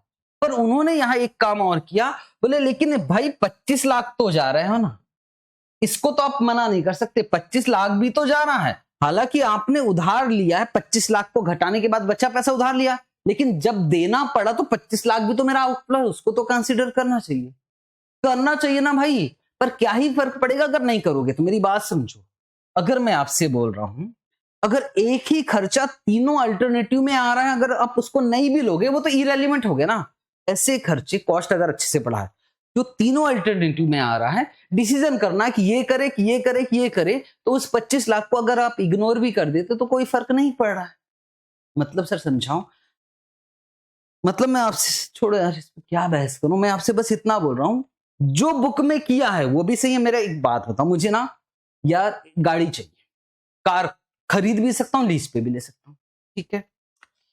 अगर खरीद रहा हूं तो टोटल आउटफ्लो बोल रहा हूं, अगर मैं खरीदता हूं तो टोटल 5 लाख का खर्चा है, और सर लीज पे लेता हूं तो 4 लाख का खर्चा है, ठीक है। खरीदता हूं तो 5 लाख, टोटल मिलाकर 5 लाख, और सर लीज पर ले रहा हूं तो टोटल मिलाकर 4 लाख, तो सर लीज पे ले लेना चाहिए, बिल्कुल। लेकिन सुनो ना, एक आउटफ्लो तो मैं बोलना भूल गया, ड्राइवर का सैलरी पूरे साल भर का, इस साल भर का खर्चा मान लो। अगर ड्राइवर का सैलरी की मैं बात करूं तो यहां ड्राइवर का सैलरी चाहे मैं खरीदूं तो भी ड्राइवर मुझे रखना पड़ेगा, चाहे अगर मैं लीज पे लूं तो भी ड्राइवर मुझे ही रखना पड़ेगा, और ड्राइवर को करीब करीब साल भर का 1 लाख रुपए देना पड़ेगा। तो वो तो मैं जोड़ना ही भूल गया, 1 लाख 1 लाख, तो यहां टोटल कितना आ गया? 6 लाख, और यहां टोटल कितना आ गया? 5 लाख। अब बताइए लीज पे लूं कि खरीदूं, क्या ही फर्क पड़ेगा कि 1 लाख में नहीं भी लिखूंगा तो भी तो डिसीजन मेरा लीज ही रहेगा, और अगर मैं ले भी लेता हूं तो भी डिसीजन मेरा लीज ही रहेगा। आईसीएआई क्या किया? आईसीएआई ने जो बुक में आपको दिया वो उसमें ड्राइवर का सैलरी नहीं लिया है, लेकिन इस बार जो डाला है क्वेश्चन उसमें ड्राइवर का सैलरी ले लिया। क्या फर्क पड़ा? आपको नंबर मिलना चाहिए। इट मींस क्या कहना चाहते हैं? मैं कह रहा हूं कि जो 25 लाख है वो तो मेरे तीनों अल्टरनेटिव में यूज होने वाला है, मैं नहीं भी लेता तो चलता, पर आईसीएआई ने इस बार लिया। 53.9861 प्लस 0.25, तो यहाँ आ रहा 54.2361। ये है मेरा कैश आउटफ्लो। एक बार देखूं क्या, 62 ले लो, ये लिया। और मैं इससे अपॉर्चुनिटी कॉस्ट में तो मैं पहले भी सहमत नहीं था, अभी भी सहमत नहीं हूं। अपॉर्चुनिटी कॉस्ट नहीं लेना चाहिए, बना दिया सर। अगर हमने नहीं लिया अपॉर्चुनिटी कॉस्ट तो ठीक है ना भाई, आ रहा आंसर। सर अगर हमने 25 लाख भी कैश को नहीं दिखाया आउटफ्लो में तो नंबर मिलना चाहिए। अब पता नहीं आपकी सर्टिफाइड कॉपी आएगी तो मुझे बताना। और दूसरा में जब अपॉर्चुनिटी कॉस्ट की ऐसी ही बात है, दिया होगा तो बिल्कुल सर जो पैसा है, अब समझना है यहाँ अपॉर्चुनिटी कॉस्ट में मैं क्या कर रहा हूं, मैं 60 दिन बाद अगर मैं दूसरा अल्टरनेटिव की 60 दिन बाद पेमेंट करूं तो भाई $80 लाख मुझे पेमेंट करना पड़ेगा। इससे तो मैंने इतना रुपया लगेगा, उसमें मेरे पास ऑलरेडी कैश है और उस कैश पे मैंने जो कमाई किया था, क्योंकि 60 दिन मैंने यूज किया होगा ना, तो उस पे इंटरेस्ट वो भी लिया। बिल्कुल सही, एक सही किया यहाँ तक। तो इतना पैसा हमको उधार लेना पड़ेगा, ठीक है, इतना पैसा उधार और interest on loan for 30 days, ये इंटरेस्ट ऑन लोन आ गया। अब यहां अपॉर्चुनिटी कॉस्ट क्यों नहीं लिया, अब समझने की कोशिश करो। 60 दिन तक मैंने कमाया, वो उसने यहां जोड़ दिया, बहुत अच्छी बात, होना ही चाहिए था ऐसे कि 0.25 मेरा कैश और उस पर जो इंटरेस्ट है उसको यूज करने के बाद बचे हुए के लिए मैं लोन ले लूंगा। पर भाई अगर मैं उस कैश का मैं 60 दिन बाद यूज करूंगा, अभी भी उस कैश पे 30 दिन की कमाई है, वो तो मेरी अपॉर्चुनिटी कॉस्ट है, फिर वो ले लीजिए यहाँ। वो क्यों नहीं लिया, सोचो ना यार। देखो पहले अल्टरनेटिव में मैं उस कैश का आज यूज कर रहा हूं, अगर मैं यूज नहीं करता तो मैं 4% की कमाई करता। बहुत सारे बच्चों का कहना कि अपॉर्चुनिटी कॉस्ट आना चाहिए, ठीक है, तो फिर यहां भी आना चाहिए। मैं उस कैश का कब यूज कर रहा हूं, 60 दिन, तो 60 दिन तक जो इंटरेस्ट कमाया वो ले लिया, लेकिन 30 दिन उस कैश का यूज कर रहा हूं। अगर मैं यूज नहीं करता तो वो बैंक में ही पड़ा रहता और उस पर मेरी 4% की कमाई होती, उसको भी तो कंसीडर करना चाहिए। मुझे बहस ही नहीं करना इस क्वेश्चन पे, ठीक। बाकी तो यार ये क्वेश्चन मैंने अच्छे से करवाया, बाकी सब टाइम पास है। बस मैं कैश फ्लो, और इसने कुछ नहीं किया, हर जगह उसने 25 लाख जोड़ा है, इसको हर जगह जोड़ा है भाई। ये 25 लाख यहां भी ऐड किया है और थर्ड ऑप्शन में भी 25 लाख, तो वहां तो यूज ही हो गए, वहां तो पूरा 25 लाख है। तो बस मेरा ये क्वेश्चन ये है कि 25 लाख तीनों अल्टरनेटिव में ले रहे हो तो फिर चाहे तीनों में मत लीजिए, कोई फर्क नहीं पड़ना, डिसीजन तो वही रहे। अब देखते हैं सर्टिफाइड कॉपी आती है तो समझ में। इस क्वेश्चन के लिए, ये क्वेश्चन क्या बुक से था, यस। यहां आपका मैं बैड लक बोलूंगा इस क्वेश्चन के लिए, अगर जो पेपर चेक किया होगा वो इसी को देखकर चेक किया होगा, उस दिमाग नहीं चलाया होगा, तो फिर यहां आपके बैड लक। ये क्वेश्चन 100% आप करके आए होगे, पर मुझे नहीं मालूम कि आपको इस पे नंबर मिला होगा कि नहीं मिला। और पर आपने जो किया है, अगर आपने किताब के हिसाब से किया, स्टडी मैट के हिसाब से किया, तो आपको नंबर मिलना चाहिए, ठीक। ये बैड लग रहा है, ठीक है। आगे चले जी।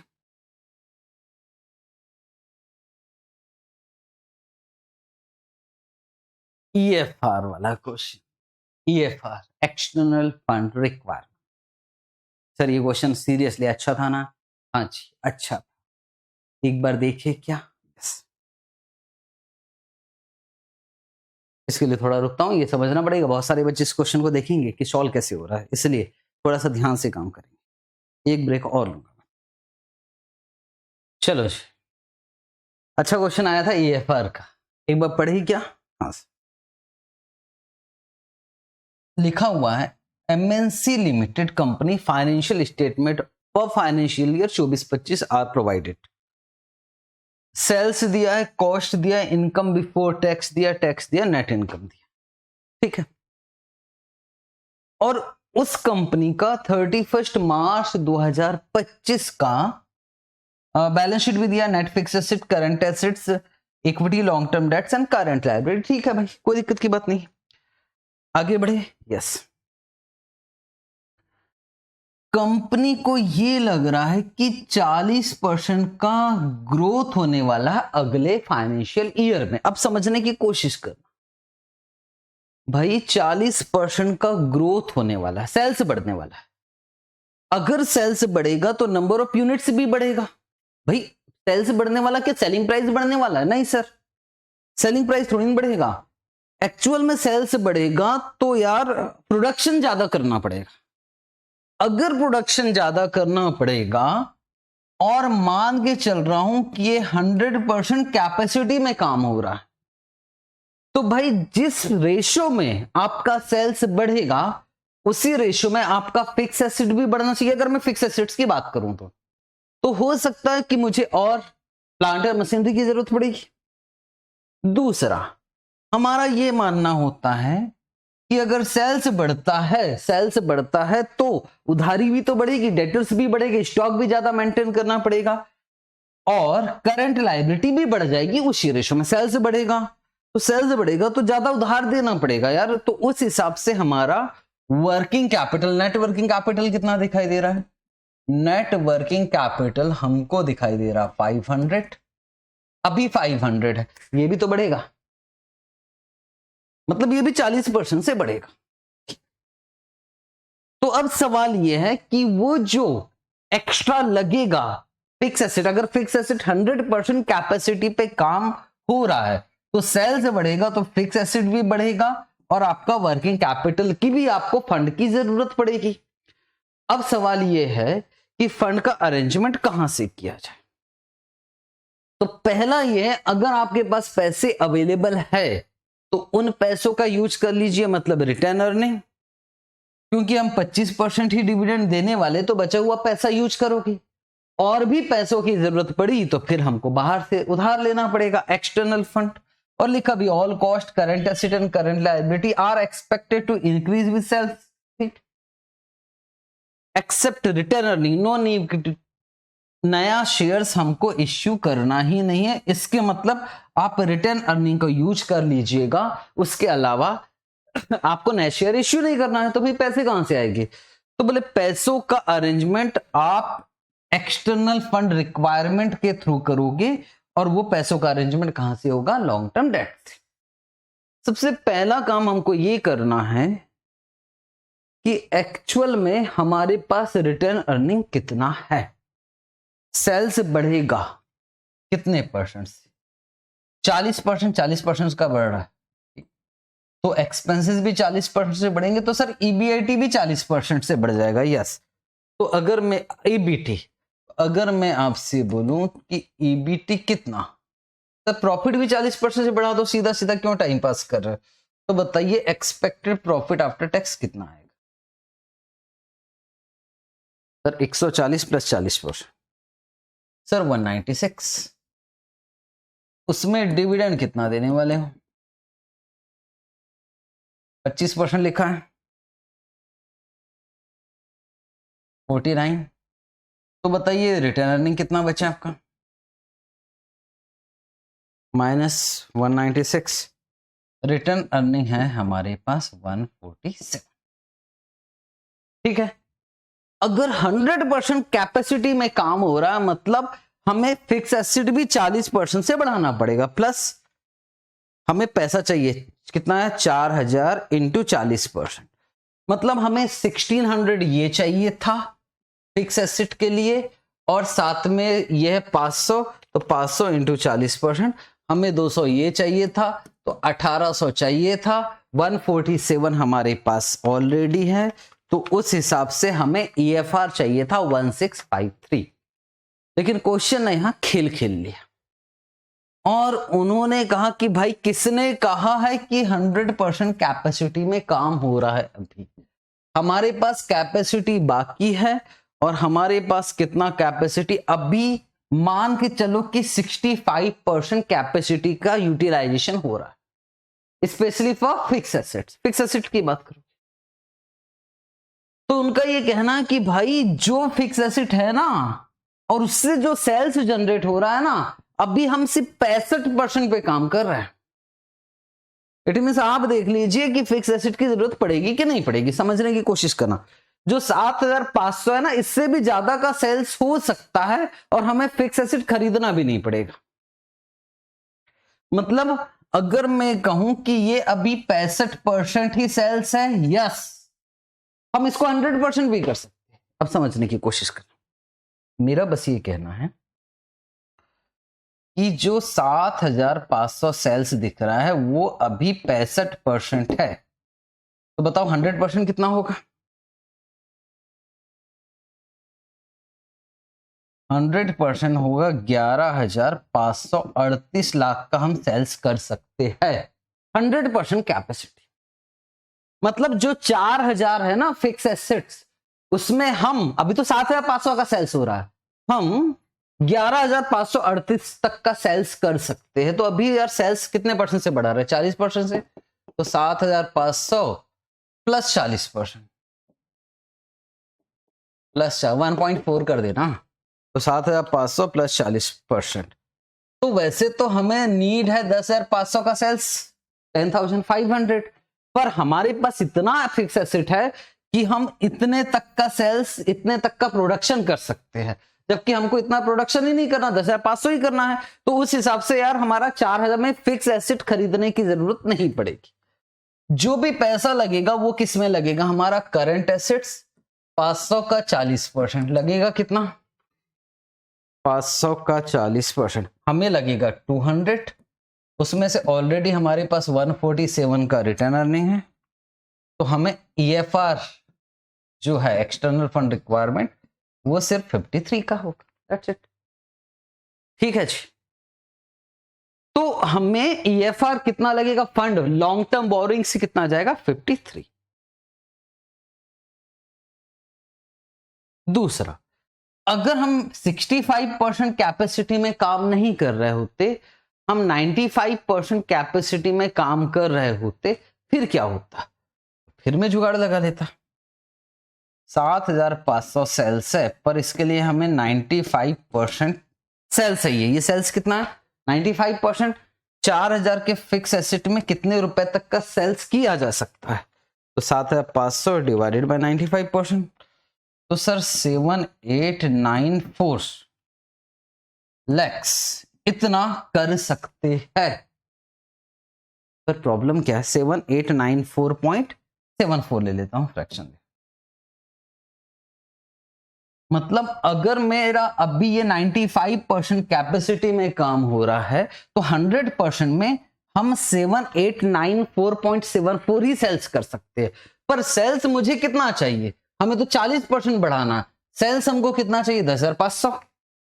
तो बताओ 10,500 के लिए कितना फिक्स एसेट लगेगा? निकाल सकते हैं क्या सर? 7,8 ऐसे कर सकते हैं। करेंगे कैसे? Unitary method. 4,000 फिक्स एसेट पर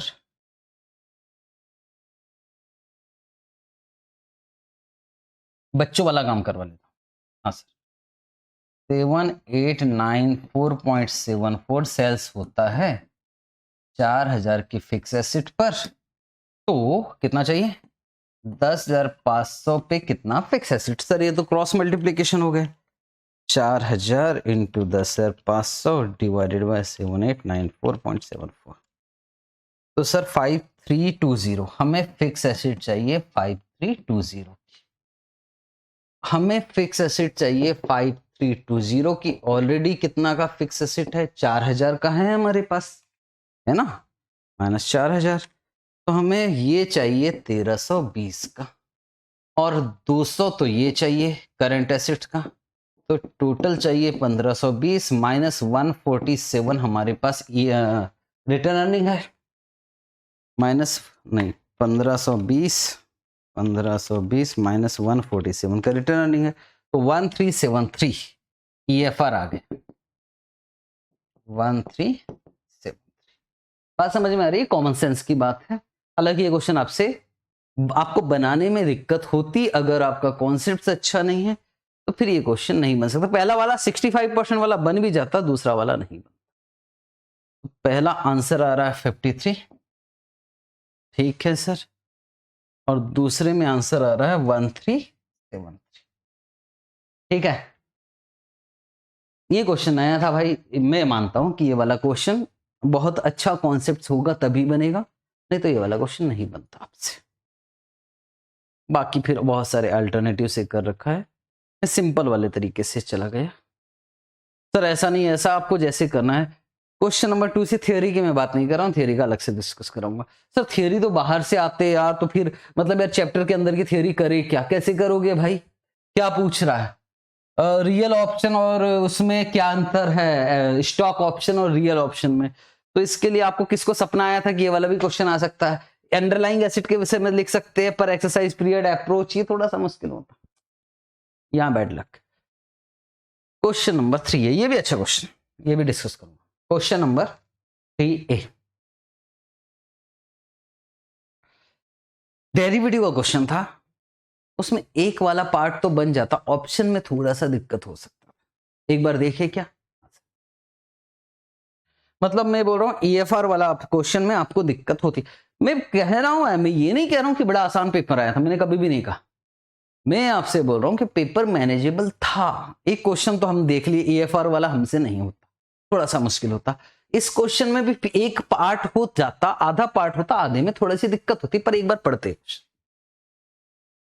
कोई स्पेकुलेटर है, परचेस किया है फ्यूचर, परचेस किया मतलब लॉन्ग पोजीशन, 7 में फ्यूचर की बात, फ्यूचर 7750 से लॉन्ग पोजीशन लिया बढ़ने के लिए, और यहां उन्होंने मालूम है क्या किया है, ऑप्शन, और ऑप्शन कौन सा, कॉल ऑप्शन। स्ट्राइक प्राइस कितना है सर? स्ट्राइक प्राइस है 7790, और भाई सब राइट किया है। सर राइट किया मतलब प्रीमियम मिलेगा, और प्रीमियम कितना, 30 रुपए। हमने राइट किया मतलब हमने ऑप्शन सेल किया, इतना तो पता है आपको। ऑप्शन सेलर या ऑप्शन राइटर एक ही बात, हमने ऑप्शन बेच दिया, तो पैसा आया है, और प्रीमियम का हमारे पास कितना पैसा आया है, 30 रुपए। हमने ऑप्शन बेचा है, और इसको काटने के लिए वापस ऑप्शन खरीद सकते हो, पर अभी सिंपल सी बात है, 30 रुपए आ गया प्रीमियम का, 125 शेयर मान के चलो। टोटल नंबर ऑफ शेयर्स कितना, 125 शेयर्स, ठीक है। On 18 May spot price rise and so the future price भी राइस, ठीक है, और कॉल प्रीमियम भी सब कुछ बढ़ गया, बोल रहा ठीक। फ्यूचर प्राइस कितना हो गया, 7780, ठीक है, हमारा तो लॉन्ग पोजीशन था। कॉल प्रीमियम जो हमने बेचा था 30 का, उसको काटना है, तो प्रीमियम का अमाउंट कितना हो गया, 36। बेच दिया था हमने कितने में, 30 में। अब इसको अपोजिट पोजीशन लेना, काटना है, तो 36 में खरीदना पड़ेगा, अगर आपको पोजीशन को क्लियर करना है। भाई साहब ये एक नई चीज आ गई, ब्रोकरेज है 0.02% for the transaction value of future. Future की जो भी ट्रांजेक्शन वैल्यू है उसमें लगेगा brokerage 0.02%, and strike price net of call premium, और जो ब्रोकरेज लगेगा वो स्ट्राइक प्राइस पे लगेगा, बस उसमें से नेट ऑफ कॉल प्रीमियम, मतलब प्रीमियम स्ट्राइक प्राइस में से प्रीमियम माइनस कर देना, उसके बाद जो वैल्यू आएगा उस पे लगेगा 0.02%, ठीक है। तो बताइए कि प्रॉफिट और लॉस अगर आप फ्यूचर से बढ़ रहा है तो हमको प्रॉफिट होना, पर पहले क्या कर रहे हैं सर, पहले ब्रोकरेज निकाल ले, सबसे अच्छा तरीका, ठीक है जी, ब्रोकरेज निकाल लेते सर फ्यूचर, 7750 इंटू 0.02, आपको पता है ना ब्रोकरेज दोनों में लगता, खरीदते समय भी बेचते समय भी। तो पर शेयर सर ये 1.55 प्लस 7780 इंटू 0.02%, 1.556 प्लस 1.55, तो पर शेयर ब्रोकरेज आ गया 3.106। अब यार आपका लॉन्ग पोजीशन है तो प्रॉफिट है 7780 माइनस 7750, जो भी आया minus 3.106 into number of shares कितना है, 125। तो ब्रोकरेज घटाने के बाद आपका जो प्रॉफिट आ रहा है वो आ रहा है 3361.75, ठीक है। और सर ब्रोकरेज कितना है टोटल मिलाकर, टोटल ब्रोकरेज इनटू एक्स कर देंगे वो बात, तो तो फ्यूचर से आपका प्रॉफिट हो रहा है 3361.75। एक बार देखूं क्या, यस 3361.75 अगर आप फ्यूचर ट्रांजेक्शन करते हो।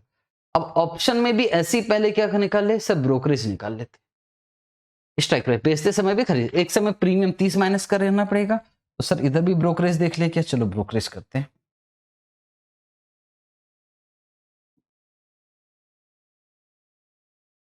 ब्रोकरेज कैसे करोगे, 7790 माइनस 30 इंटू 0.02%, तो सर ये आ गया 1.552 प्लस, और कैंसिल करते समय 7790 इस बार माइनस 36 इंटू 0.02%, 1.5508, तो टोटल प्लस 1.552 तो 3.1028 पर शेयर। अब ये 30 में आपने बेचा था, 36 में खरीदना पड़ेगा, कैंसिल करना आपको पोजीशन, तो 6 इंटू इस नंबर ऑफ शेयर्स कितना, 6 रुपए का लॉस है सर, 30 में बेचा था 6 रुपए का लॉस है, याद रखना, तो 6 इंटू 125 जो भी आया 750 रुपए ही आया, नहीं यार ये भी तो करना पड़ेगा, तो चलो फिर से 6 रुपए का ये लॉस है प्लस ये भी जुड़ जाएगा, 3.1028 का ये लॉस है इनटू नंबर ऑफ शेयर से 125, तो यहां भाई यहां लॉस हो रहा है 1137.85, ये लॉस ऑप्शन 1137.85 ये लॉस है ना, ठीक है ओके सर, ये क्वेश्चन तो पक्का नहीं बनता, ये फ्यूचर वाला बन जाता, ऑप्शन वाला नहीं बनता, मैं आपसे ये कह रहा हूं। ओवरऑल प्रॉफिट, ओवर प्रॉफिट तो ये हो जाएगा, ये प्लस में ये माइनस में, तो ओवरऑल प्रॉफिट आ जाएगा। टोटल ब्रोकरेज ये प्लस ये मतलब 3.1028 प्लस 3.106 इंटू 125, तो टोटल ब्रोकरेज आ रहा है 776.10, पता नहीं आगे कहीं बताया होगा तो अलग, 776.10। ये वाला क्वेश्चन भी आपसे नहीं बनता, मतलब आधा पार्ट बनता आधा नहीं बनता, बन भी सकता था पर उतना नॉलेज चाहिए तभी बनता भाई साहब।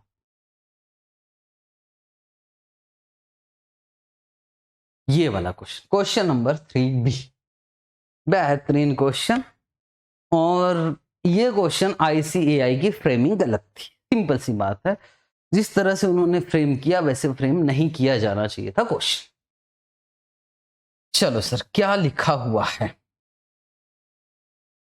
Following are the direct quotes available in the international market, ठीक है यहां तक मेरी बात समझ में आ रही है, और मुझे लग रहा है ये बिड है और ये आस्क है और ये पाउंड है, यूरो है, तो इसको मैं ऐसे लिख सकता था, यूरो पर पाउंड 1.2960 और 1.2965, इसको लिखने में कोई दिक्कत नहीं थी।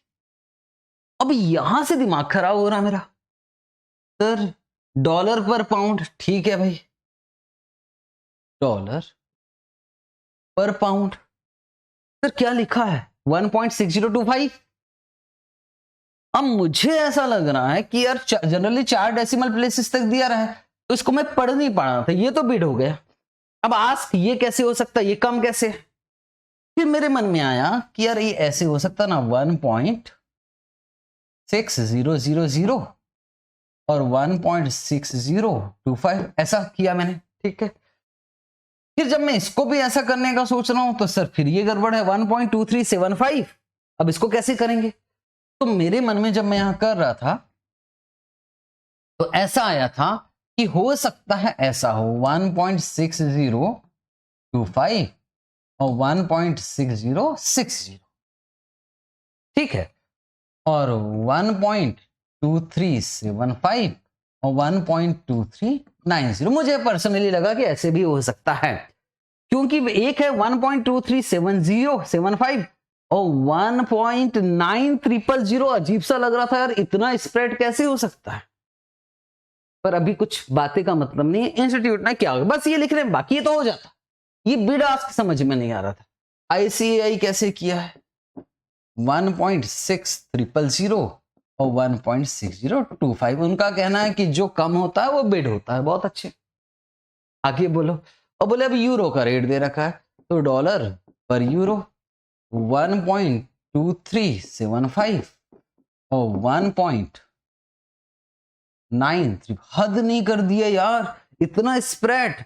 तब बच्चों का कहना है कि सर जो लिखा है उसको फाइनल समझो ना यार, कॉमन सेंस क्यों लगा रहा है। फिर बहुत सारे फॉरेक्स में ऐसे क्वेश्चन है जिसमें आप कॉमन सेंस लगाते हो, वहां बोलकर नहीं होता, ऐसे नहीं होता भाई। पर अभी हमारे पास ऑप्शन नहीं है। यहां अगर ऐसे ही मान लिया होगा तो ठीक है, नहीं तो दिक्कत की बात। अब इसके बाद क्वेश्चन में कुछ था नहीं, बिड रेट और आस्क रेट निकालना है। किसका निकालना है? यूरो पर पाउंड, यूरो पर पाउंड, यूरो पर पाउंड, ये तो दिया है यूरो पर पाउंड। बोले नहीं, ये है डायरेक्ट, इस क्रॉस रेट की मदद से बिड रेट और आस्क रेट निकालिए। कोई हमको ये दे देता ना तो हम निकाल लेते, यही तो सीखा है फॉरेक्स में, पर यही तो नहीं मालूम था। तो चलो हम कौन सा निकाले, पहले बिड रेट। हमें निकालना क्या है भाई? सर हमें निकालना यूरो पर पाउंड, और सबसे पहले निकालेंगे बिड। तो मैंने क्या कहा था, क्रॉस रेट में तो आप एक्सपर्ट है, बिड की तरफ देखना, बिड की तरफ ऊपर देखो यूरो है, यूरो तो नीचे दिया तो ये वाला रेट ले लेना 1.9300। नीचे पाउंड होना चाहिए, नीचे पाउंड ही दिया है तो 1.6300, तो 1.9 डिवाइडेड बाय 1.6, तो सर ये आ गया 1.1875। ठीक, ऐसे किसका निकाल लेना, आस्क। यूरो ऊपर होना चाहिए, यूरो नीचे दिया है तो 1.2375। एक सेकंड इसको अच्छे से करवा दूं, नहीं तो फिर बाद में बोलोगे। चलो याद दिलाता हूं, याद दिलाता हूं कैसे करते थे। सर यूरो ऊपर होना चाहिए, ऐसे होता था। यूरो क्या होना चाहिए, ऊपर, यूरो नीचे, यूरो ऊपर होना चाहिए, यूरो नीचे। सर इसका मतलब 1 से डिवाइड करना पड़ेगा। हाँ 1 से डिवाइड करना पड़ेगा, ऐसा था। अब 1 से डिवाइड करना है तो बिट की जगह क्या लेना पड़ेगा, आस्क, और यहां होता था 1.9000 इनटू, सर पाउंड नीचे दिया और पाउंड नीचे ही है तो यहां सीधा होता था 1. ऐसा होता था। सर आप भूल गए हो क्या? तो 1.6 डिवाइडेड बाय 1, तो ये आ गया 0.8421। ठीक सर, ऐसे आस्क का भी करते हैं। ठीक है सर, आस्क में यूरो पर होना चाहिए, यूरो तो 1 से डिवाइड करना पड़ेगा। अगर 1 से डिवाइड करना पड़ेगा तो आस्क लेना था तो लेना पड़ेगा 1.2375। और सर आस्क तरफ देखना, पाउंड नीचे पाउंड ही दिया तो 1.6025, 1 से डिवाइड नहीं करना पड़ेगा, तो आस्क रेट आ गया तो 1.6025 डिवाइडेड बाय 1.2375, तो ये आ गया 1.29 और 9 आ रहा है पक्का।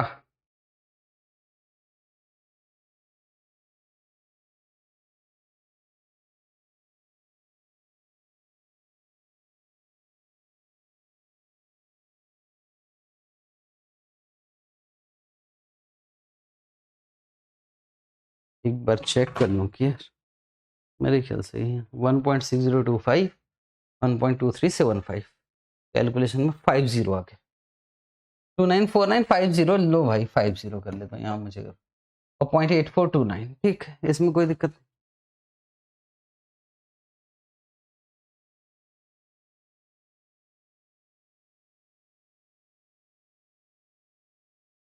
क्वेश्चन में कहीं गड़बड़ है क्या? नहीं, ये गड़बड़ है, मैंने गलत लिखा, वही मैं सोच रहा हूँ कहाँ गड़बड़। 1.2950 है, यहाँ भी 50 ठीक है। तो सर सीधी सी बात है, क्रॉस रेट के माध्यम से यूरो पर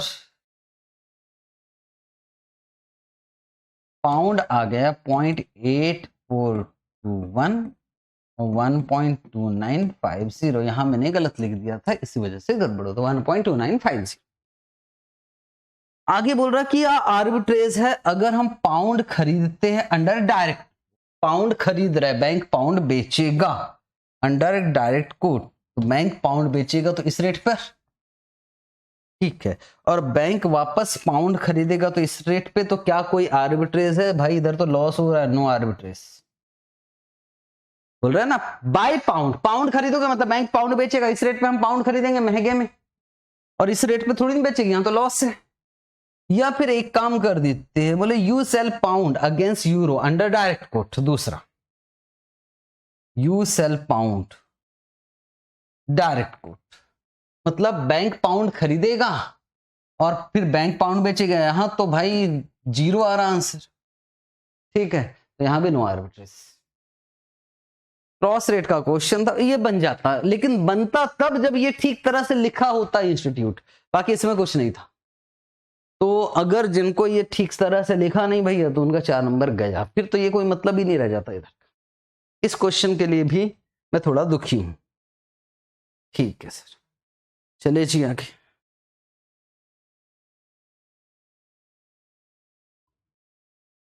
फिर तो ये थियरी तो बाद में देखेंगे। क्वेश्चन नंबर 4A बेहतरीन क्वेश्चन आया था। Question number 4A interest rate risk management का। पढ़े क्या? यस सर, पढ़ते। दो कंपनी है AB और X। बोरो, मालूम है ना कैप कब खरीदते हो? जब हमको लग रहा है कि रेट बढ़ेगा। और फ्लोर कब खरीदते हो? जब हमको ऐसा लग रहा, हमें डर, अगर हमने उधार लिया है तो हमें डर होता है कि रेट बढ़ ना जाए, तो हम कैप खरीदते हैं।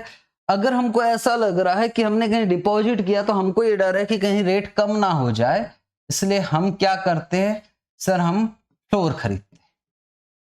अमाउंट है 5 मिलियन और 2 मिलियन, ड्यूरेशन है 5 साल और 3 साल, रेट ऑफ इंटरेस्ट है PLR प्लस 0.5, स्ट्राइक प्राइस है 8%। प्रीमियम में ये लमसम लिखा हुआ है, मुझे यही चाहिए था। लमसम प्रीमियम जब भी लिखा रहेगा आपको एमोर्टाइज करना पड़ेगा, ये बात तो आपको पता था। हालांकि एक क्वेश्चन इसमें फिक्स रेट ऑफ इंटरेस्ट दिया था और यहां हमारे पास कोई ऑप्शन नहीं है, तो हमें स्ट्राइक प्राइस से ही करना पड़ेगा। और आपको हर 6 महीने में सेटलमेंट करना। पूछ रहा कि कौन सी स्ट्रेटजी एडॉप्टेड करना चाहिए दोनों ही कंपनी को, तो सिंपल सी बात है, ए लिमिटेड को क्या खरीदना चाहिए? कैप, और AB लिमिटेड को और इसको क्या खरीदना चाहिए? फ्लोर। ठीक है। प्रीमियम पैट, तो प्रीमियम निकालो AB लिमिटेड के लिए सर 5 मिलियन रुपया, और इसका प्रीमियम कितना है? 0.4%।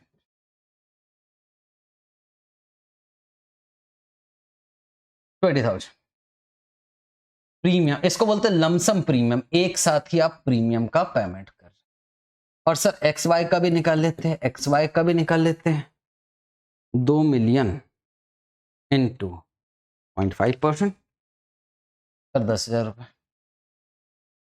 नेट गेन या लॉस बताना। अब यहां समझने की कोशिश करना, आपने कैप खरीदा, आप कब एक्सरसाइज करोगे? 8% से ऊपर, वो कितना गया है? 10, तो 2% का आपका फायदा है, तो आप 2% निकालने की कोशिश कर रहा हूं मैं। कितना? 5 मिलियन,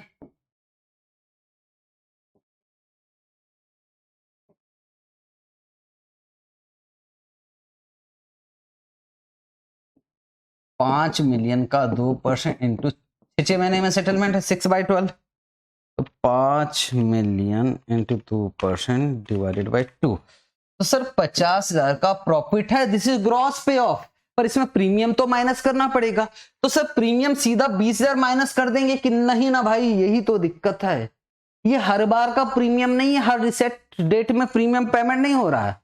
ये जो प्रीमियम का पेमेंट हो रहा है ये तो सब मिलाकर है, टोटल मिलाकर कितना साल है? 5 साल, तो 10 पीरियड। तो 10 पीरियड कैसे करोगे सर? इसको एमोर्टाइज करना पड़ेगा, डिवाइडेड बाय कितना परसेंट रेट से? 8%, मतलब 4%, तो प्रेजेंट वैल्यू एन्युटी फैक्टर, तो 1 डिवाइड 1.04, 1 2 3 4, 1 डिवाइड 1.04, 1 2 3 4 5 6 7 8 9 10 GT 8.1109 ले लो, 09, तो 20,000 डिवाइडेड बाय 8.1109, तो हर साल का, हर रिसेट पीरियड का प्रीमियम आ रहा है 2466। तो बताओ नेट पे ऑफ कितना आएगा? माइनस 50,000, तो नेट पे ऑफ आ रहा है 47534। सर यार पहला जो लाइबोर है वो तो यार 0 पीरियड में पता लग जाएगा, तो रीसेट पीरियड 9 लेना चाहिए, आप वैसा भी ले सकते हो n-1, पर हम ऐसे ही करते, हम वैसे ही करते। ठीक है, तो मेरे ख्याल से ये वाला काम 47534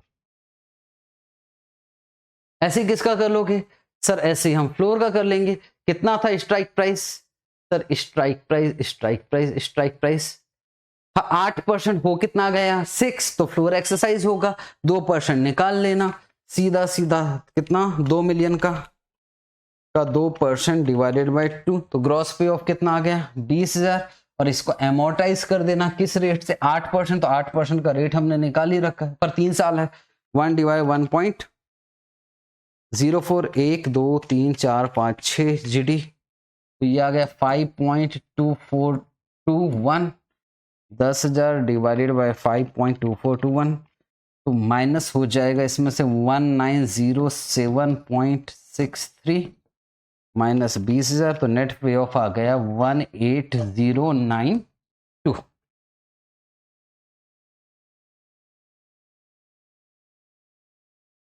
दैट्स इट।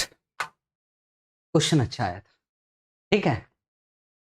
सर इसमें दिक्कत क्या होती है? इसमें दिक्कत कुछ नहीं होती, मैं थोड़ा सा ना लमसम, मुझे ऐसा लग रहा था पढ़ाते वक्त, जब मैं रेगुलर क्लास ले रहा था, जब पेपर आया था, मैंने कहा यार ICI पता नहीं मुझे ऐसा क्यों लग रहा है कि ये एमोर्टाइज नहीं करेगा। मुझे पर्सनली क्या लग रहा था कि ये ना प्रीमियम ना टोटल 20,000 ही माइनस कर देगा ग्रॉस पे ऑफ में, जबकि मैं पढ़ाते वक्त ये भी बोला था कि मुझे पर्सनली ऐसा लग रहा है कि वो सीधा 20,000 माइनस कर देगा, जबकि इंस्टीट्यूट को लमसम शब्द दिया है तो एमोर्टाइज करना चाहिए।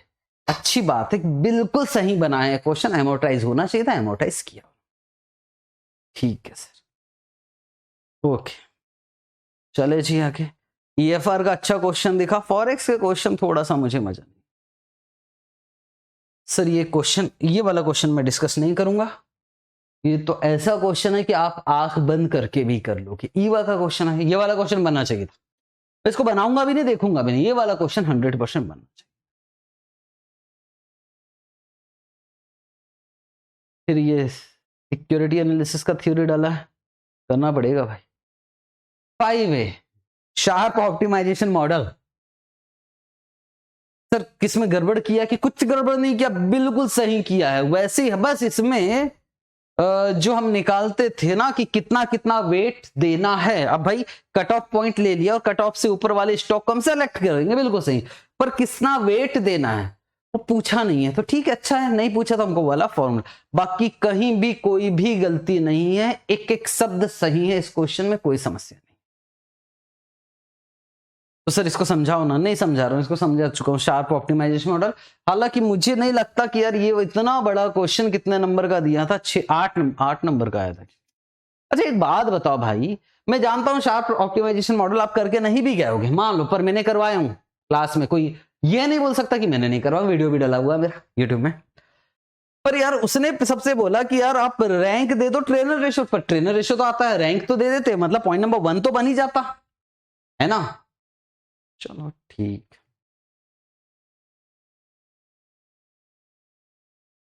क्वेश्चन नंबर 5B, सच बोलना, क्या मैंने आपको IFM बताओ, जब मैंने आपको IFM लास्ट में कहा था, IFM में मतलब यार home currency approach, foreign currency approach, बहुत कुछ है, लेकिन मैंने क्या बोला था कि किसी भी हालत में GDR का क्वेश्चन करके जाना, वो एग्जाम में आएगा। 6 नंबर का क्वेश्चन था, मैं नहीं करवा रहा हूं, इसको क्या करवाऊंगा, ये आग बंद करके कर लोगे आप। 6 नंबर का क्वेश्चन था, करना चाहिए था यार आपको। ये वाला क्वेश्चन अच्छा आया था म्यूचुअल फंड का। तो ठीक है सर, डिस्कस कर ले किसको। हाँ जी, पूरा 3 घंटे तो मैं पढ़ा नहीं सकता ना आपको, एक एक क्वेश्चन बताऊं, जो क्वेश्चन हमसे आते हैं उनको मैं पक्का डिस्कस नहीं करने वाला, मेरे ख्याल से ये लास्ट ही क्वेश्चन होगा। देखिए एक बार, ये क्वेश्चन अच्छा आया था, बट इस क्वेश्चन में भी काफी कुछ आप कर सकते थे, ऐसा नहीं है कि इम्पॉसिबल था। लिखा है stock capital SEBI registered mutual fund launch its first NFO, ठीक है, पहली बार न्यू फंड ऑफर 1 जनवरी 2024 को, फेस वैल्यू था 10 और फंड को सब्सक्रिप्शन रिसीव हुआ 180 लाख यूनिट्स। पर अंडरराइटिंग एग्रीमेंट था कि कम से कम 200 लाख यूनिट्स इश्यू होगा ही होगा और 2% वो कमीशन लेंगे। तो देखा जाए तो जब आपने इनिशियल आपके पास पैसा कितना आया था, 200 लाख अंडर सब्सक्रिप्शन था, पर बाकी अंडरराइटर ले लेंगे 200 इंटू 10 माइनस 2%। आपके पास पैसा कितना आया? तो 2000 माइनस 2%, तो सर हमारे पास आया 1960 लाख। आया, मानते हो? यस। और फिर हमको पता है एनएवी, आप लास्ट में देखोगे भैया एनएवी निकालना है। अगर एनएवी निकालना है तो हमको कैश का बैलेंस निकालना ही पड़ता है, ये तो हम पहले दिन से सीख रहे हैं। ठीक है, तो अब हम कैश में प्लस माइनस करके देखेंगे कैसे क्या करना। तो बोले इतना पैसा हमारे पास आया, इसमें से हमने सिक्योरिटी कैपिटल मार्केट में इन्वेस्टमेंट कर दिया, इसमें से कितना पैसा चला गया हमारे यहाँ? 1780 चला गया। ठीक है, मार्केटिंग एक्सपेंसेस का भी हमारे जेब से कितना चला गया? 25 लाख।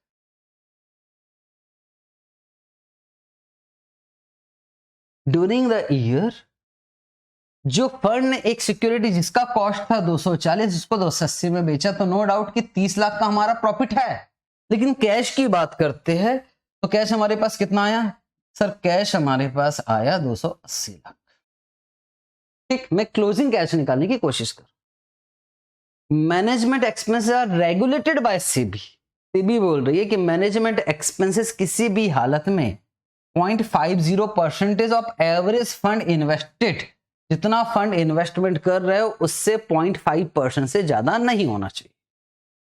अब सर इन्वेस्टमेंट कितना किया, जरा ये तो बता दो। एवरेज, अब एवरेज मतलब हमको लास्ट वाला वैल्यू देखना पड़ेगा क्या? चलो देख लेते, 1780 तो इन्वेस्टमेंट है, एवरेज देखना पड़ेगा। तो एक्चुअल मैनेजमेंट एक्सपेंसेस 5.5 लाख, उसमें से 50,000 अभी भी आउटस्टैंडिंग है, मतलब हमारे जेब से अभी कितना गया है? 5.5 लाख इनकर्ड हुआ है, इनकर्ड मतलब 5 लाख का ही पेमेंट हुआ है। पर सर इसको हम एक बार रीचेक करेंगे कि वो कर लेंगे। Dividend earn on investment, dividend की कमाई हो रही है कितने की? 5 लाख, उसमें से 40,000 अभी भी कलेक्ट होना है, तो हम प्लस हो गए। हमारे जेब में डिविडेंड का कितना आया भाई?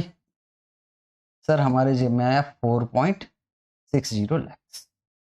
फंड की पॉलिसी है कि डिस्ट्रीब्यूट करते हैं 80% ऑफ ऑल रियलाइज्ड अर्निंग। तो रियलाइज्ड अर्निंग 30 लाख ये है। अब यार 4,60,000 लूं कि 5 लाख लूं डिविडेंड? तो मेरे ख्याल से रियलाइजेशन मतलब ये कैश आया वो मैं मान के नहीं चल रहा हूं, तो मैं कह रहा हूं 35 लाख, और 35 लाख का 80%, 35 लाख का 80%, तो 28 लाख का हमने डिस्ट्रीब्यूट कर दिया। और फंड की मार्केट वैल्यू 2150 लाख रही। तो अभी मैं मान के चल रहा हूं कि कैश एक्सपेंसेस इतना ही है, मैनेजमेंट एक्सपेंसेस। क्लोजिंग बैलेंस निकल सकता है कि 1960 minus 1780 minus 25 plus 280 minus 5 plus 4.6 minus 28। और कुछ भूल गए हैं क्या? तो 1960 आया था, माइनस चला गया 1780। ठीक, अच्छा 265 लाख और न्यू स्टॉक, सॉरी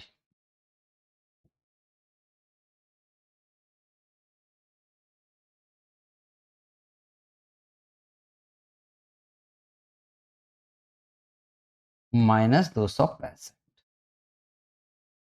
अब हो जाएगा 1960 minus 1780 minus 25 plus 280 minus 5 plus 4.60 minus 28 minus 265। तो क्लोजिंग कैसे? 141.60। अब मार्केट वैल्यू है 2150। अगर मैं एनएवी निकाल लेता हूं, फिर वो ये जो मैनेजमेंट सेबी है ना वो पढ़ेंगे। तो अगर देखोगे तो पोर्टफोलियो 2150.50 था, कैश था 141.60, कुछ डिविडेंड मिलना बाकी था अभी। अगर देखोगे तो कहीं डिविडेंड, हाँ 40,000, मतलब 0.40 ये डिविडेंड मिलना बाकी है। और कुछ मैनेजमेंट खर्चा जो है पैड करना बाकी था, हाँ था, ऐसा कहीं पड़ा था। मैनेजमेंट एक्सपेंसेस, ये 50,000 आउटस्टैंडिंग इनकर्ड हुआ था 5.5 लाख, 50,000 आउटस्टैंडिंग है -0.50, तो 141.60 प्लस 2150.50 प्लस 0.4 माइनस 0.5, तो ये आया था 2292। नंबर ऑफ यूनिट्स है 200 डिवाइडेड बाय 200, तो NAV आ गया 11.46।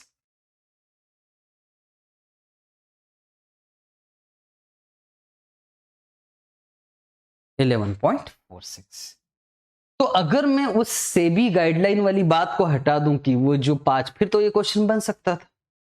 बस उसने सेबी वाली बात उन्होंने 5% ऐसे कि देखो टोटल क्लोजिंग इन्वेस्टमेंट हमारा है कितना, बोले 1780 लगाया था, 250 वाला गया और 265 वाला, तो 1795 ही, और एवरेज फंड इन्वेस्टमेंट आया 1787.50, और सेबी की गाइडलाइन कितना है 1700, मैक्सिमम आप इतना खर्च कर सकते हो, आप उससे कम ही खर्च कर रहे हो, अगर उससे कम खर्च कर रहे हो तो और अच्छी बात है, ठीक है।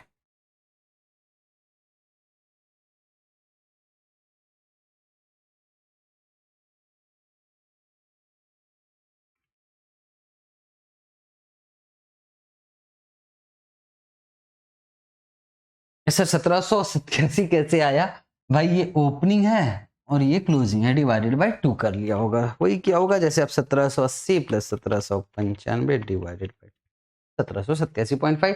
खैर अगर ये कैलकुलेशन नहीं भी करते तो भी हमारा काम हो गया, ठीक है सर, बन जाता ये क्वेश्चन, थोड़ा सा अलग क्वेश्चन था। बाकी फिर उन्होंने बहुत सारे अल्टरनेटिव दे रखा है। Question number 6B, real option, क्या मैंने बोला था रियल ऑप्शन करके जाने के लिए? यस, 4 नंबर का क्वेश्चन है, इसको भी मैं पुट ऑप्शन का क्वेश्चन था, वैल्यू ऑफ अबंडनमेंट, इतना आसान क्वेश्चन है भाई, बहुत आराम से बन जाता, ठीक, इस पे भी मैं बात नहीं करूंगा। 6 तो थियोरी था। 6C ये भी थियोरी दिया था, तो थियोरी तो अच्छा खासा था यार, बहुत मेहनत करना पड़ेगा थियोरी में, यस थियोरी में तो मेहनत करना, ठीक है। तो अब मेरा सिंपल सी बात है कि मेन मुद्दे की बात करूं तो भाई एक डेरिवेटिव का ऑप्शन और फ्यूचर वाला क्वेश्चन अच्छा दिया था, फॉरेक्स वाला क्वेश्चन बिल्कुल गंदा क्वेश्चन था, मजा नहीं आया मुझे फॉरेक्स वाला क्वेश्चन। म्यूचुअल फंड वाला ये वाला जो क्वेश्चन था उसमें सेबी वाली बात अगर ना हो तो क्वेश्चन अच्छा था, इसके अलावा इंटरेस्ट रेट रिस्क मैनेजमेंट का क्वेश्चन अच्छा था, क्योंकि अमोर्टाइजेशन वाला जो प्रीमियम जो हम प्रीमियम देते हैं उसका अमोर्टाइज वाला पोर्शन अच्छा। इसके अलावा एक्सटर्नल फंड रिक्वायरमेंट, इसका क्वेश्चन भी अच्छा दिया हुआ था। तो अगर देखूं तो डेरिवेटिव का क्वेश्चन है, फॉरेक्स का गंदा वाला question, interest rate risk management और एक्सटर्नल फंड रिक्वायरमेंट, ये वाले क्वेश्चन। बाकी क्वेश्चन में ऐसा क्या था, बाकी बन जाते सर अर्ली डिलीवरी वगैरह, खैर जो हो गया, ये मुझे करवाना था, पेंडिंग था, तो प्लीज इसको देख लेना। Thank you so much, bye bye.